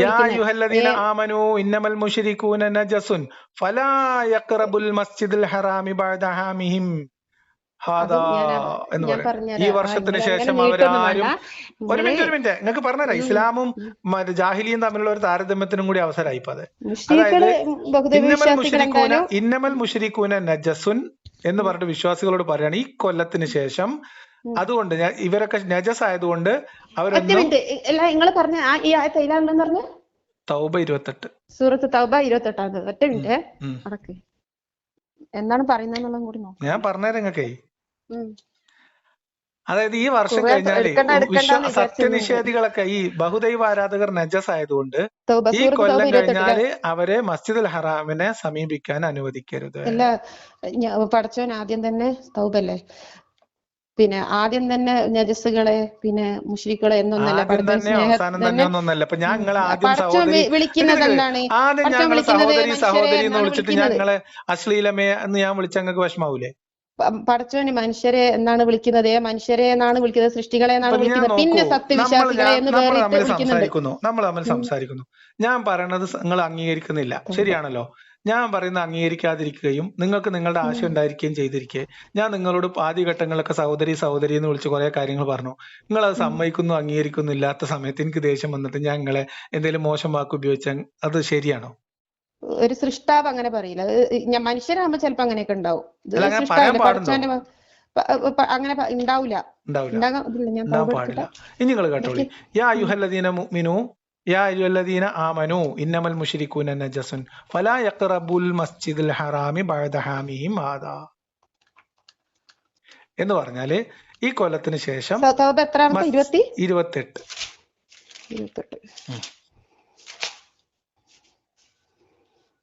സത്യവിശ്വാസികളെ ബഹുദൈവ വിശ്വാസികൾ അശുദ്ധർ തന്നെയാകുന്നു. കറക്റ്റ് അല്ലേ? അതിനാൽ അവർ ഈ കൊല്ലത്തിന് ശേഷം മസ്ജിദുൽ ഹറാമിനെ സമീപിക്കരുത്. അവരുടെ അഭാവത്താൽ ദാരിദ്ര്യം നേരിടുമെന്ന് നിങ്ങൾ ഭയപ്പെടുകയാണെങ്കിൽ അള്ളാഹു അവന്റെ അനുഗ്രഹത്താൽ അവൻ ഉദ്ദേശിക്കുന്ന പക്ഷം നിങ്ങൾ ഐശ്വര്യം വരുത്തുന്നതാണ്. തീർച്ചയായും അള്ളാഹു എല്ലാം. ഇവിടെ സത്യവിശ്വാസികളെ ബഹുദൈവ വിശ്വാസികൾ അശുദ്ധർ തന്നെയാകുന്നു അല്ലേ? പടച്ചോന് ലാ ഇലാഹ ഇല്ലല്ലാഹ് മുഹമ്മദ് റസൂലുള്ളാഹ് എന്ന് ഇത് ഇനി നിങ്ങൾ ഏകത്വം കേട്ടോ, ഇനി നിങ്ങൾ കേട്ടോ, ഇനി അള്ളാഹുവിന്റെ നിങ്ങൾ കേട്ടോ, ഏകത്വത്തിനെ ഈ നിഷേധിക്കുന്ന നിങ്ങൾ നോക്കൂ ആൾക്കാര് നോക്കൂ നോക്കൂ, അശുദ്ധർ ഇതാണ് തന്നെയാണ്. ഞാൻ പറഞ്ഞത്. ഇസ്ലാം മനുഷ്യത്വ വിരുദ്ധമായിട്ടുള്ള ഒരു സംസ്കാരമാണ്. പറഞ്ഞുതരാം, ഉദാഹരണം പറഞ്ഞു തുടങ്ങിയോടത്തെത്തി നമ്മളിപ്പോ വീണ്ടും. അള്ളാഹുവിന്റെ ഏകത്വത്തെ നിങ്ങൾ നിഷേധിക്കുന്നവർ സമ്മതിച്ചു, ബഹുദൈവ നിങ്ങൾക്ക് വിശ്വാസികൾ നിങ്ങൾ അശുദ്ധർ തന്നെയാണ്. നിങ്ങൾക്ക് പറഞ്ഞുതരാം. നോക്കൂ നിങ്ങളെ ഗതികേട് ഞാൻ പറഞ്ഞുതരാം. ഒരു മനുഷ്യൻ മറ്റൊരു മനുഷ്യനെ അശുദ്ധി, നജസ് എന്ന് വിശേഷിപ്പിക്കുന്നത് മാനുഷികമായ ചിന്തയിൽ അത് തെറ്റാണ് എന്ന നിങ്ങളുടെ ബോധ്യത്തിലാണ് നിങ്ങൾ അങ്ങനെ ഉണ്ടാവൂല എന്ന് പറയുന്നത്. ഇവിടെ നോക്കൂ, പറയട്ടെ, ഞാൻ കംപ്ലീറ്റ് ചെയ്യട്ടെ പ്ലീസ്. നീ അതിന്റെ ന്യായീകരണം നിങ്ങൾക്ക് പറഞ്ഞുതരാം. നിങ്ങൾ ന്യായീകരിക്കണ്ട, ഞാൻ പറഞ്ഞുതരാം നിങ്ങളെ ന്യായീകരണം എന്താന്ന്. ഓക്കെ, അപ്പോ ഒരു മനുഷ്യനെ മറ്റൊരു മനുഷ്യൻ നജസ് എന്ന് വിളിക്കുന്നത് സാമാന്യമായിട്ട് നമ്മൾ ജീവിച്ച സാമൂഹ്യ ധാർമ്മികത വെച്ച് തെറ്റാണ്, നമുക്കറിയാം. മനുഷ്യത്വപരമായി തെറ്റാണ്, നമുക്കറിയാം. പറയട്ടെ, അതുകൊണ്ട് നിങ്ങൾ അങ്ങനെ ഉണ്ടാവൂല എന്നൊരു ശുഭാപ്തി വിശ്വാസമായിരുന്നു. ഞാൻ ഖുർആൻ വചനം പറഞ്ഞപ്പോ, ഖുർആൻ ആയത്ത് കേട്ടപ്പോൾ പറയട്ടെ, ഞാൻ കംപ്ലീറ്റ് ചെയ്തിട്ടില്ല. ഞാൻ നിങ്ങളെ കുറിച്ച് അല്ല പറയണേ, ഞാൻ ഇസ്ലാമിനെ ഞാൻ പറയട്ടെ, ഇതൊന്ന് കംപ്ലീറ്റ് ചെയ്യട്ടെ. ഇസ്ലാം എന്തുകൊണ്ട് മനുഷ്യത്വ വിരുദ്ധാണ് ഞാൻ പറഞ്ഞുതരാം.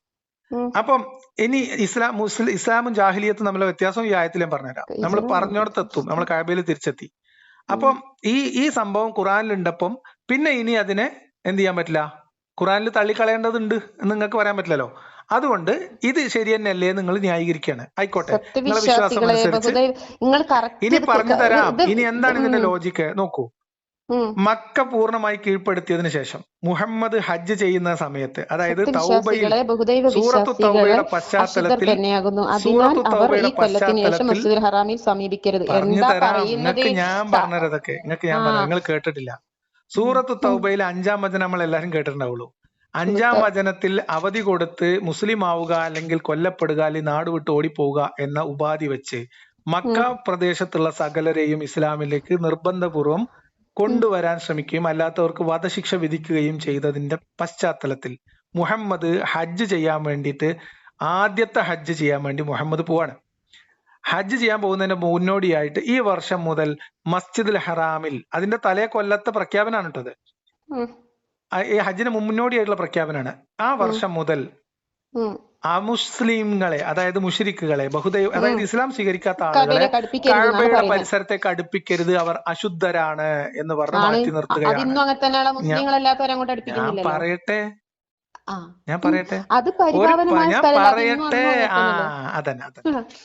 അപ്പൊ നോക്കൂ ഇതേ കഅബ എന്ന് പറയുന്നത് ബഹുദൈവാരാധനാ കേന്ദ്രമായിരുന്ന കഅബ മുഹമ്മദിന്റെ കാലത്ത് അവരെ ബഹുദൈവാരാധകർ അതിനകത്തിരിക്കുന്ന വിഗ്രഹങ്ങളെ മുഴുവൻ ചീത്ത വിളിച്ചപ്പോഴും മുഹമ്മദിന് അവിടെ ചെല്ലാനും മുഹമ്മദിന് ആ കഅബയുടെ പരിസരത്ത് നിന്ന് പ്രാർത്ഥിക്കാനൊക്കെ അവസരം ഖുറൈശികൾ നൽകിയിരുന്നു. അവർ മുഹമ്മദിനെ അതിനകത്തേക്ക് വിലക്കിയിരുന്നില്ല. അവിടെ മുഹമ്മദിന്റെ ആരാധനാ സ്വാതന്ത്ര്യത്തെ വിലക്കിയിരുന്നില്ല. ഇസ്ലാമിന് ഇസ്ലാമിന് സമ്പൂർണമായ അധികാരം കിട്ടി. ഇവരെ വാളിന്റെ മുനയിൽ കീഴ്പ്പെടുത്തിയതിനു ശേഷം മുഹമ്മദ് പറയാണ്, മുസ്ലിങ്ങൾക്ക് മാത്രം ഇനി കഅബയ്ക്ക് വന്നാൽ മതി, ബാക്കിയുള്ളവരൊന്നും അങ്ങോട്ട് വരണ്ട.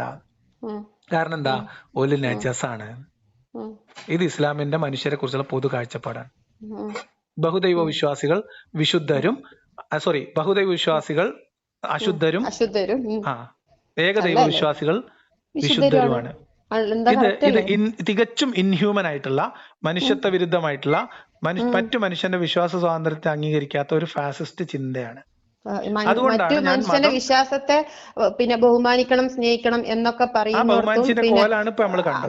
എല്ലാ കഅബ അവിടെ ഉണ്ടാക്കി വെച്ചത്, അവിടെ കഅബ ആദ്യം മുതലേ മനുഷ്യൻ സൃഷ്ടിക്കപ്പെടുന്നതിന്റെ മുൻപേ കഅബ അവിടെ ഉണ്ടാക്കി. അതവിടെ വിഗ്രഹം കൊണ്ടുപോയി നിറയ്ക്കാനല്ല. പിന്നെ ബാബരി മസ്ജിദ് ശരിക്കും പൊളിച്ച് പള്ളിയാക്കിയിൽ കുഴപ്പമൊന്നുമില്ലല്ലോ. എന്താ ബാബരി മസ്ജിദ് രാമജന്മഭൂമിയായിരുന്നു. അല്ല, ഞാൻ ചോദിക്കട്ടെ, പള്ളി പൊളിച്ചിട്ട് അമ്പലം പണിതിൽ കുഴപ്പമൊന്നുമില്ലല്ലോ. ബാബരി മസ്ജിദ് ആദ്യ പള്ളിയല്ലേ? അല്ല, അതിന്റെ മുമ്പ് അത് അമ്പലമായിരുന്നു. അത് നിങ്ങളെ വിശ്വാസല്ലേ? അപ്പൊ നിങ്ങള് ഇബ്രാഹിം നബിന്റെ കഅബന്റെ ആധാരങ്ങൾ കയ്യിലുണ്ടോ? കോപ്പി കണ്ടിരിക്കണോ?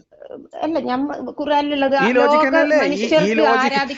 ലോജിക്ക് ബാബരി മസ്ജിദിൽ നമ്മൾ കൊടുത്തൂടെ? ഈ ലോജിക്ക് നമുക്ക് മുസ്ലിങ്ങളുടെ ആരാധനാലയമായിട്ട് കഅബയെ പിടിച്ചടക്കി അവിടെ പള്ളിയാക്കി അവിടെ മുസ്ലിങ്ങളല്ലാത്തവർ അശുദ്ധരാണെന്നാണ് മാറ്റി നിർത്തിയ അതിന് നിങ്ങൾ പറയുന്ന ഇബ്രാഹിം പണിത ലോജിക്ക് ബാബരി മസ്ജിദിന്റെ കാര്യത്തിൽ രാമജന്മഭൂമി നിങ്ങൾക്ക് അംഗീകരിച്ചു കൊടുത്തൂടെ? അവിടെ ഇപ്പൊ മുസ്ലിങ്ങളെ കയറ്റുവോ ബാബരി മസ്ജിദില്? ഇപ്പൊ കേറ്റോ മുസ്ലിങ്ങളെ കയറ്റോ? ഇല്ല കയറ്റോ? കേറ്റോ കേറ്റോ കയറ്റോ? നിങ്ങളൊന്ന് പോയിട്ട് വരി. അയോധ്യയിൽ ഞാൻ പോകാലോ, അതിനെന്താ? ബാബരി മസ്ജിദ് അല്ലേ ഇപ്പൊ പോവാം അവിടെ പോവാം. ഉണ്ടാക്കിയ അത് ബാബരി കേറ്റോ ഇല്ല മസ്ജിദിന്റെ എന്നുള്ളത് വേറെ സ്ഥാനത്ത് വിഷയം. ഉണ്ടാക്കി ഇപ്പത്തെ ഞാൻ അമ്പലം പറയാം. ഉണ്ടല്ലോ, അവിടെ രാമജന്മഭൂമി മുസ്ലിങ്ങളെ കയറ്റോ? രാമജന്മഭൂമി കാണാൻ നമുക്ക് പോവാം. ഇപ്പം അവിടെ പോവാം. ഇപ്പം തൽസ്ഥാനത്ത് പോവാം. ഉണ്ടാക്കിയ പോവാം. അമ്പലത്തിൽ നിങ്ങൾ പോവോ? അമ്പലം കാണാൻ പോവാം. പോവോ? ഉം. നിങ്ങൾ പോയിട്ട് വരി, എന്നിട്ട് ബാക്കി അല്ല പറയാം. ഞാൻ അതല്ല, ഞാൻ കായബ അമ്പലത്തിൽ ഉണ്ടാക്കിയത് പോകാൻ പറ്റുമോ? അമ്പലത്തിൽ കായബ. പോകാൻ പറ്റുമോ എന്നുള്ള ചോദ്യം എപ്പം നിങ്ങളോട് ചോദിച്ചത്? ആ, നിങ്ങളോട് ചോദിച്ച ചോദ്യം, ഉം, ഇബ്രാഹിം ഉണ്ടാക്കിയ കഅബ ഉം, മുഹമ്മദ് നബി പിടിച്ചെടുത്തതിൽ ഒരു തെറ്റുമില്ല എന്ന് നിങ്ങൾ പറയുന്ന ലോജിക്ക്, രാമജന്മഭൂമി പിന്നീട് എപ്പോഴോ പള്ളിയായി പോയി, അത് നശിപ്പിച്ച് അവിടെ തിരിച്ച് രാമജന്മഭൂമിയിൽ രാമക്ഷേത്രം പണിതത് ലോജിക്ക് കറക്റ്റ് അല്ലേന്ന്? കഅബ മുസ്ലിങ്ങൾക്ക് ആരാധിക്കാൻ വേണ്ടിയിട്ട് തന്നെ ലോകം സൃഷ്ടിക്കുന്നതിന് മുമ്പേ, മനുഷ്യനെ അതെ, സൃഷ്ടിക്കുന്നതിന് രാമൻ മുമ്പേ ജനിച്ച പഠിച്ചുണ്ടാക്കിയതാ. സ്ഥലത്ത് രാമന്റെ ഇത് അമ്പലം രാമൻ ഉണ്ടായിരുന്നു. ജനിച്ചിക്കോ എന്നൊക്കെ അതൊന്നും നമ്മൾ ഇവിടെ പറയേണ്ട കാര്യങ്ങളല്ല. അതെന്താ? രാമൻ ജനിച്ചിക്കോ, രാമൻ നിങ്ങൾ ഇബ്രാഹിമിന്റെ ജനിക്കാതിരിക്കോ ബർത്ത് സർട്ടിഫിക്കറ്റ് തരി. അല്ല, അവിടെ ബാബരി അല്ല, മസ്ജിദ് ഉണ്ടാക്കിയ ബാബറിന്റെ നിങ്ങൾ കാലത്താണ് തെളിവ് തരി. നിങ്ങൾ തെളിവ് ബാബരി മസ്ജിദ് ഉണ്ടാക്കിയ ബാബറിന്റെ കാലത്താണ്. മുസ്ലിങ്ങൾക്ക് ബാബർ വേണ്ടി ഭരണാധികാരിയുടെ മുസ്ലിങ്ങൾക്ക് കാലത്താണ് ബാബരി ഇബ്രാഹിം മസ്ജിദ് കഅബ ഉണ്ടാക്കിയത്. ഉണ്ടാക്കിയതിന്റെ തെളിവെന്താ? മുസ്ലിങ്ങൾക്ക് വേണ്ടി ഇബ്രാഹിം കഅബ ഉണ്ടാക്കി എന്നുള്ളതിന്റെ തെളിവെന്താ? അല്ല, അവിടെ അതേ തെളിവ് വിഗ്രഹങ്ങൾ തന്നെയല്ലേ? കൊണ്ടുപോയി വെച്ചിട്ടുള്ളതിന് അതേ തെളിവെന്താ? തെളിവ് തന്നെയല്ലേ? അതേ തെളിവ് തന്നെയല്ലേ ബാബരി എന്ത് തെളിവ്? മസ്ജിദിനകത്ത് രാമജന്മഭൂമി ആവശ്യം? ബാബരി മസ്ജിദും രാമജന്മഭൂമിയും പിന്നെ അല്ല കഅബയും ബാബരി മസ്ജിദും കമ്പയർ ചെയ്യേണ്ട കാര്യമല്ല. കമ്പയർ ചെയ്യണം. രണ്ടും രണ്ടാ. രണ്ട് കണ്ടല്ല, മുഹമ്മദിനെ കണ്ട് രണ്ട് പഠിച്ചതാ. മുഹമ്മദിനെ കണ്ട് പഠിച്ചത് അത്. മുഹമ്മദിനെ കണ്ടത് അത് ബാബരി മസ്ജിദ് ഇത് കഅബ ഒന്നൊന്നുമല്ല, പഠിക്കാനൊന്നും ഒന്നൊന്നുമല്ല, രണ്ടും രണ്ടാണോ ഒരുപാട് എന്നുള്ളത്. കാര്യമുണ്ട്. NRC മുഹമ്മദ് നബി പഠിപ്പിച്ചു കൊടുത്താ നിങ്ങളെ കാഴ്ചപ്പാടില്ല. അല്ലെന്ന്. അല്ല, ജൂതന്മാരും ക്രിസ്ത്യാനികളും കെട്ടുകെട്ടിക്കും. മുസ്ലിങ്ങൾ മാത്രം പൗരന്മാരും അല്ലാത്തവരൊക്കെ ദിമ്മികളും. ആര് പഠിപ്പിച്ചതാ? മുഹമ്മദ് നബി പഠിപ്പിച്ചത്. നിങ്ങൾ പറഞ്ഞത് ഇതാ, ഈ ബഹുദൈവ വിശ്വാസികളെ അശുദ്ധർ, സത്യവിശ്വാസികളെ ബഹുദൈവ വിശ്വാസികൾ അശുദ്ധർ തന്നെയാകുന്നു, അവരെ കഅബയിലേക്ക് അടുപ്പിക്കാൻ പറ്റൂല. അതിനാൽ അവർ ഈ കൊല്ലത്തിന് ശേഷം മസ്ജിദുൽ ഹറാമിനെ സമീപിക്കരുത്. പിന്നെ ദാരിദ്ര്യം നേരിടുമെന്ന് നിങ്ങൾ ഭയപ്പെടുകയാണെങ്കിൽ അള്ളാഹു അവന്റെ അനുഗ്രഹത്താൽ അവൻ ഉദ്ദേശിക്കുന്ന പക്ഷം നിങ്ങൾക്ക് ഐശ്വര്യം നൽകുന്നവരാണ്. ബഹുദൈവ വിശ്വാസികൾ അവിടെ അശുദ്ധർ തന്നെയാണ്, അവരെ കഅബയിലേക്ക് അടുപ്പിക്കാൻ പറ്റിയതല്ല. അതുകൊണ്ടാണ് അവിടെ അങ്ങനെ പറയുന്നത്. അതുകൊണ്ടാണ് പറയുന്നത് അശുദ്ധർ എന്ന് പറയുന്നത്. അശുദ്ധിയില്ലാതെ ബഹുദൈവ വിശ്വാസം മനസ്സിൽ കൊണ്ട് നടക്കുന്ന ഒരു കഅബനെ സമീപിക്കാൻ പാടില്ല. അവരെ അശുദ്ധരാവരാണ്. ഈ അശുദ്ധിയുടെ കേന്ദ്രത്തിൽ പോയിട്ട് വിശ്വാസിക്ക് പ്രാർത്ഥിക്കായിരുന്നു അല്ലെ? മുഹമ്മദ് നബി കഅബയിൽ വിഗ്രഹങ്ങൾ ഇരിക്കെ കഅബയെ തവാഫ് ചെയ്തിട്ടുണ്ടോ? അതല്ലേ ഞാൻ ആദ്യം പറഞ്ഞത്. അത് കഅബ വിഗ്രഹം കൊണ്ടുപോയി വെക്കാനല്ലല്ലോ കഅബ ഉണ്ടാക്കിയത്. ആരുണ്ടാക്കിയത്? വിഗ്രഹങ്ങൾ ആരുണ്ടാക്കിയത്? എന്തിനുണ്ടാക്കിയതാ? കഅബ ആദ്യം നമ്മൾ പഠിക്കുന്നത് ഇബ്രാഹിം നബി ഇസ്മായിൽ നബി ഒരു കാരണമായത് മാത്രമാണ്. അതിന്റെ മുമ്പേ ഉണ്ട്. അത് മലക്കുകൾ ഉണ്ടാക്കിയത്. ആര് പറഞ്ഞു? അള്ളാന്റെ മുഹമ്മദ് നബി പറഞ്ഞ കള്ളക്കഥയല്ലേ? ഇവിടുത്തെ സംഘപരിവാർ രാമജന്മഭൂമി കഥ പറയുന്ന പോലത്തെ കഥയല്ലേ? വേറെന്താ? അത്രയും പോലും തെളിവ് നിങ്ങൾക്കില്ലല്ലോ. നിങ്ങളില്ലേ, നിങ്ങള് മുർത്തത്തിന്റെ വല്യാപ്പ. മുർത്തത്തിന്റെ വല്യാപ്പാന്റെ വല്യാപ്പയാണ്. വല്യാപ്പനെ വല്യാപ്പ. നിങ്ങൾ അതിൽ പിടിച്ചു നിന്നോളി. നിങ്ങൾക്ക് ഈ ദായത്തുണ്ടാവില്ല ഈ തോതിൽ പോയാൽ. നിങ്ങൾ കഅബയും ബാബരി മസ്ജിദ് നിങ്ങൾ എന്ന് ഉറക്കം കളയും. ആരെന്റെയോ? പിന്നെ എന്തായാലും നിങ്ങൾ നല്ല സംസാരിച്ച ഉള്ള ഈമാൻ പോ കല്ലത്താവും. പടച്ചോനെ, ഒരിക്കലും പോവില്ല, ഒരിക്കലും പോവില്ല. നിങ്ങളില്ലേ, നിങ്ങള് നല്ല ക്യാപ്ഷൻ കൊടുത്ത് യൂട്യൂബിൽ ഇടിട്ടോ. പിന്നെ എന്താണെന്നറിയോ നിങ്ങൾ കൊടുക്കരി? മറ്റേന്താ ബദർ, കിളി പറത്തിയ ബദർ കഥ. ഇനി നിങ്ങൾ എന്നെ അടിച്ചോടിച്ച് ഇതൊക്കെ പറഞ്ഞിട്ട് അതെന്തായാലും കണ്ട് ഞാൻ കണ്ട അതിന്റെ അവിടെ 1000കണക്കിന് കമന്റ് ഞാൻ കണ്ടു. അല്ലാ, എന്നെ ഇങ്ങനെ ആക്ഷേപിച്ചിട്ടും ചീത്തറിഞ്ഞിട്ടൊക്കെ നിങ്ങൾ ആൾക്കാരായിട്ട് അബൂ സുഫിയാൻ പറഞ്ഞതാണ് എനിക്ക് ആ കാര്യത്തിൽ പറയാനുള്ളത്. ഞാൻ ഉദ്ദേശിക്കുന്നതല്ല, ഞാനത് പറയാറുണ്ട്. പിന്നെ കാണുന്നിടത്ത് വെച്ച് മോശം കമന്റുകൾ കാണുന്നിടത്ത് വെച്ച് റിമൂവ് ചെയ്യാറുണ്ട്. നമ്മക്ക് അങ്ങനത്തെ ഒന്നും വിഷയമല്ല. ആരും നമ്മളെ പറ്റി മോശം പറഞ്ഞോ ഇതാക്കിയോന്നോ നമ്മളെ മനസ്സിലൊരു സത്യസന്ധത ഉണ്ട്. അത് എന്താ വെച്ചിട്ടുണ്ടെങ്കിൽ നമ്മള് സത്യസന്ധത നിങ്ങൾക്ക് ഉണ്ട്. നിങ്ങൾ ആ പകുതി അടച്ചു പിടിച്ച കണ്ണ് മുഴുവനായിട്ട് തുറന്നു പിടിച്ചാൽ നിങ്ങൾക്ക് നല്ല വെളിച്ചം കിട്ടും. തുറന്നുകൊണ്ടിരിക്കുകയാണ്. പക്ഷെ മുർത്തത്തിലേക്കൊന്നും പഠിച്ചെത്തിച്ചു പോവില്ല. എപ്പോഴും കണ്ണ് തുറന്നുകൊണ്ട് തന്നെ ഉള്ളത്. ബുഖാരിനെ തള്ളിയാലൊക്കെ പിന്നെ മുർത്തതായ കഥയെ പറയാനുള്ളൂ. നിങ്ങൾക്ക് അറിവുകളൊക്കെ നമ്മൾ ഇങ്ങനെ ഓരോ ദിവസവും അന്വേഷിച്ചുകൊണ്ടിരിക്കുകയാണ്. ഹദീസുകളിൽ സംശയം തോന്നുക എന്നതാണ് രിദ്ദത്തിന്റെ ഒന്നാമത്തെ സ്റ്റേജ്. അല്ലേ? യാത്ര എളുപ്പ സലാമത്താക്കി തട്ട വേഗം. ഞാൻ കഅബയിൽ പോയിട്ട് പ്രാർത്ഥിച്ചിട്ടാണ് പിന്നെ ഞാൻ മുർത്തതായത്. നിങ്ങൾ എന്താ പ്രാർത്ഥിച്ചേ? മുർത്തത്തിലേക്കുള്ള യാത്ര അള്ള എളുപ്പാക്കി തട്ടെ. ഇന്ന് ശരി, കാണാം, നമുക്ക് എവിടെയെങ്കിലൊക്കെ വെച്ച് കാണാം. പിന്നെ അല്ല നിങ്ങള് പറഞ്ഞല്ലോ ഇനിയുണ്ട് കൊറേ കാര്യങ്ങൾ പറയാനുണ്ട്. നിങ്ങളിപ്പോ സഹീഹ് ബുഖാരിന്റെ കാര്യം തീരുമാനമായ സ്ഥിതിക്ക് ബാബരി മസ്ജിദും കഅബയും തമ്മിലുള്ള കമ്പാരിസൺ നിങ്ങൾ ഇന്ന് രാത്രി 2 രാത്രി നിങ്ങൾ ഉറക്കം കളയാൻ അത് മതിയായതാണെന്നുള്ള ഉത്തമ ബോധ്യത്തിൽ നമുക്ക് ഞാൻ നിങ്ങളോടാണ് ഇത്ര കൂടുതൽ സംസാരിക്കാറ് കേട്ടോ. നിങ്ങൾ ഏതാണ്ട് ആ പാലത്തിന്റെ അടുത്ത് എത്തിക്കണ്, ഏതാണ്ട്. ആയിക്കോട്ടെ, അതൊക്കെ നിങ്ങൾ ആയിക്കോട്ടെ, നമുക്ക് കാണാൻ പ്രതീക്ഷയോടെ കാത്തിരിക്കാം. ഒന്നുകിൽ ഞാൻ അങ്ങോട്ട് അയക്കും അല്ലെങ്കിൽ നിങ്ങൾ ഇങ്ങോട്ട് അയക്കും. അത് ഏതാണെന്നുള്ളത് നമുക്ക് കാലം തെളിയിക്കും. ഇൻഷാ അല്ലാഹ്. എന്തായാലും ഞാൻ പഠിച്ച റബ്ബിന്റെ അനുഗ്രഹങ്ങൾ ഖുർആനിന്റെ കയ്യിലുള്ള കാലം വരെ ഞാൻ അങ്ങോട്ടേക്ക് പോവില്ല, ഒന്നും ആവൂല. പിന്നെ നിങ്ങൾക്ക് ഇങ്ങോട്ട് വരാനുള്ള കണ്ണ് പഠിച്ചു. പിന്നെ അതല്ല നിങ്ങൾ പറഞ്ഞല്ലോ കണ്ണ് തുറക്കണം എന്ന് പറഞ്ഞല്ലോ.